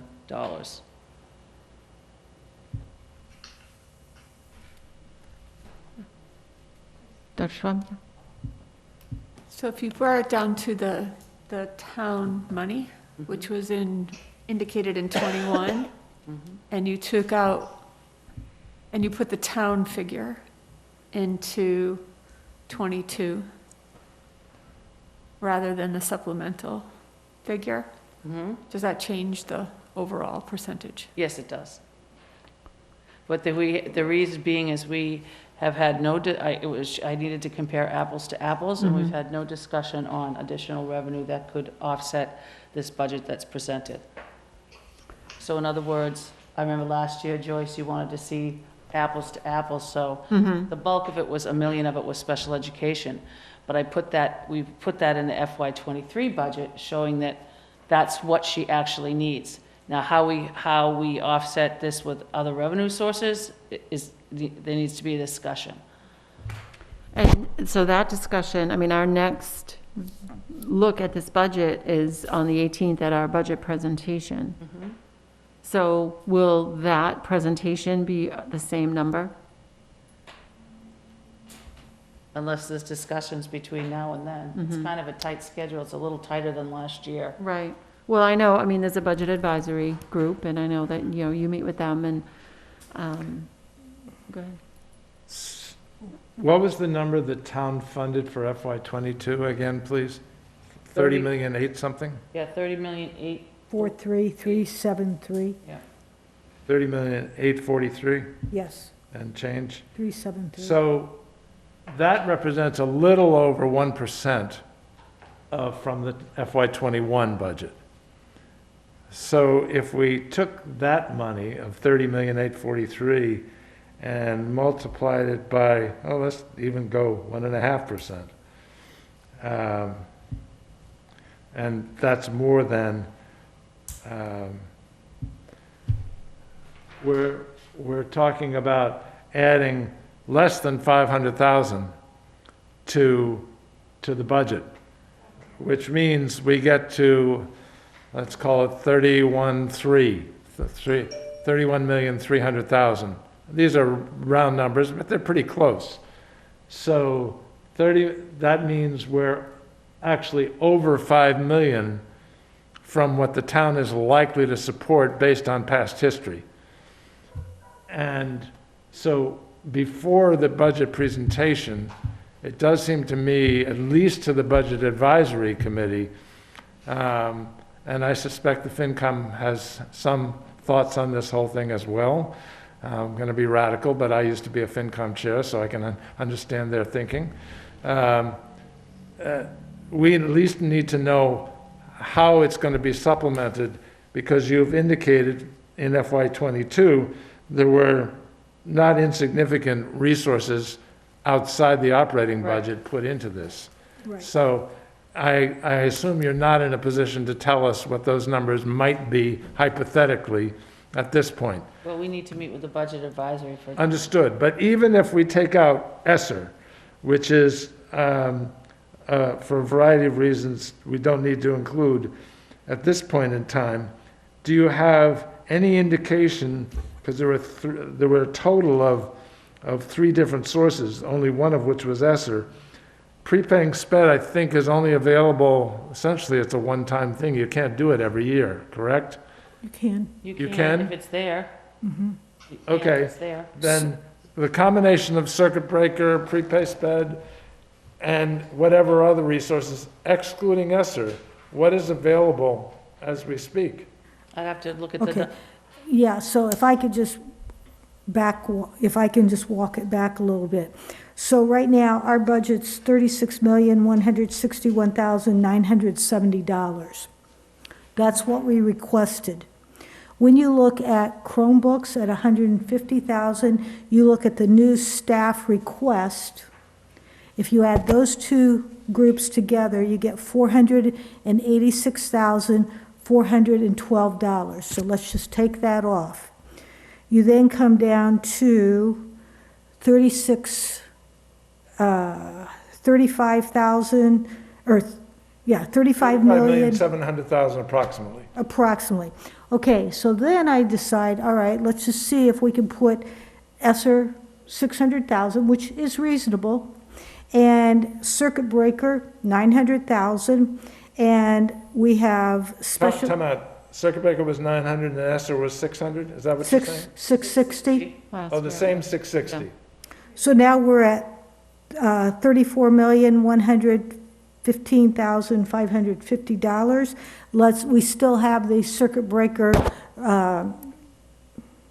SPED stabilization that we've not tapped. Let's just say we're going to tap that this year for $100,000. We're now at $34,015,000.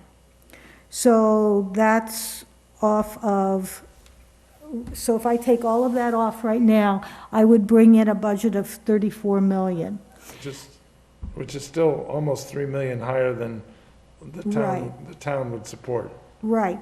The thing, and we talked about this last year when we did it, it's really another artificial budget, because when we really are working off of a $32 million budget rather than a $30 million budget. So to get to just even, we need to be at 32 million. Just to maintain. Well, that doesn't even maintain what we have, because we have contractual obligations, et cetera. So, as you can see, we're $2 million over, and that doesn't even break us even to get to the 32. Does that make sense? Yeah, we're closer to 3 million, but I take your point. Yeah.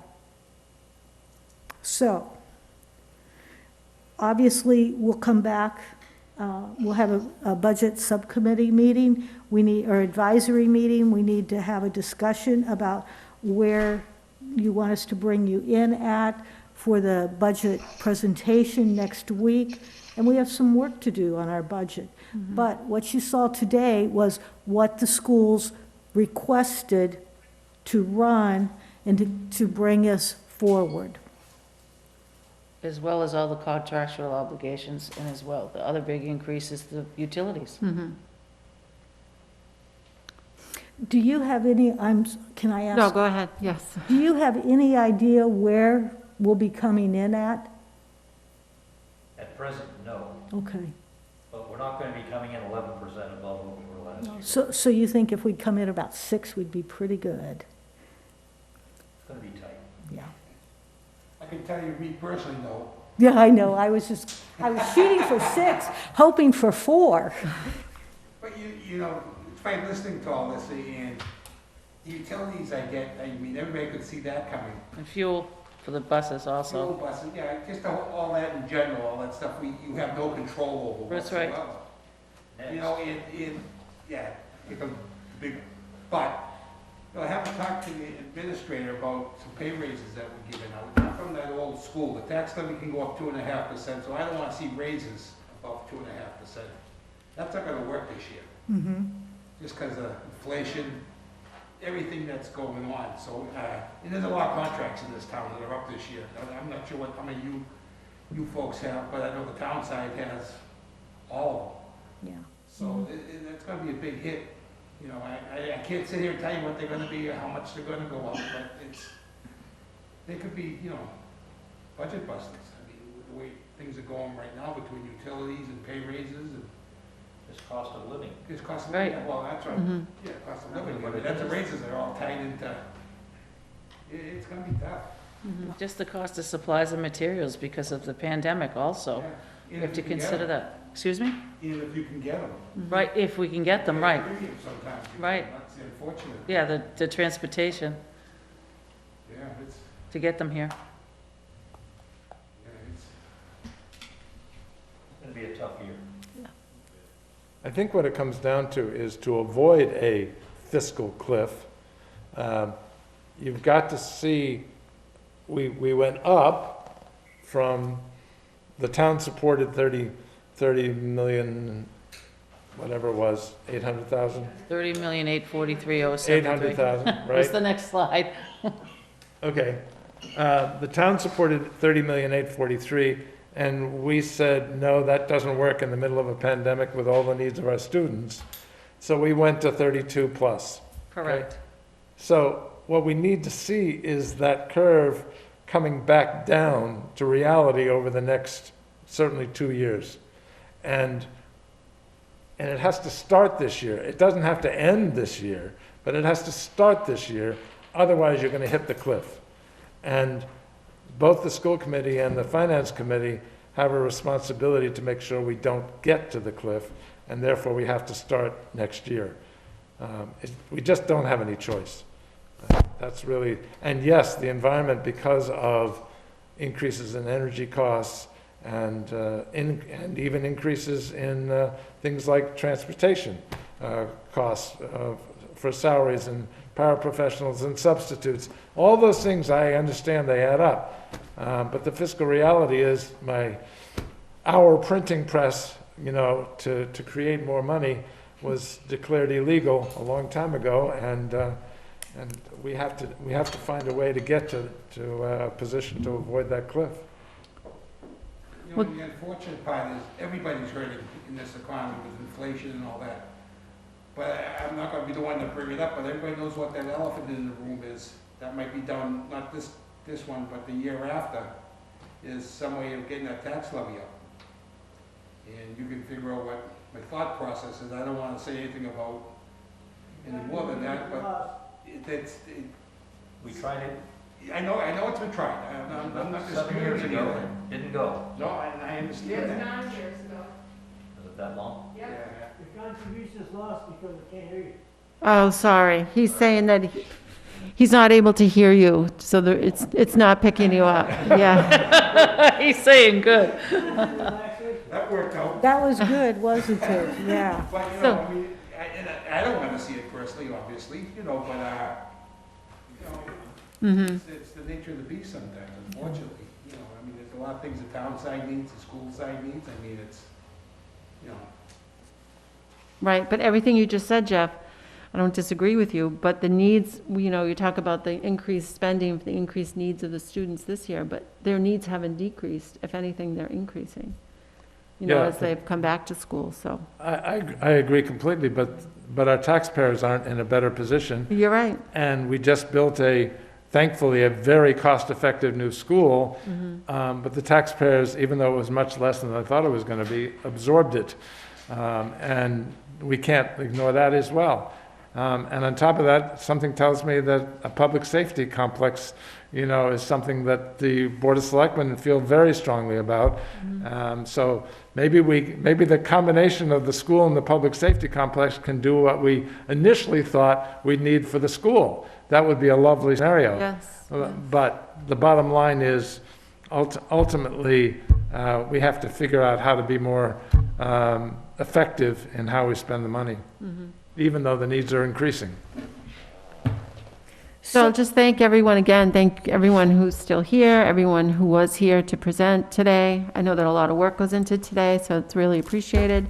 Thank you for the templates, for presenting the information in a common way. I know that, it was very helpful for me. I hope it was helpful for everyone to see it that way.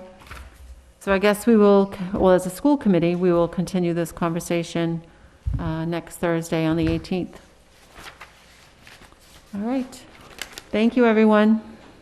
I guess I'll ask for a motion to adjourn. So moved. Second? Okay, all those in favor? We'll do Aye. a roll call. Aye. Aye. Kevin? All right, thank you. We're adjourned. Thank you both.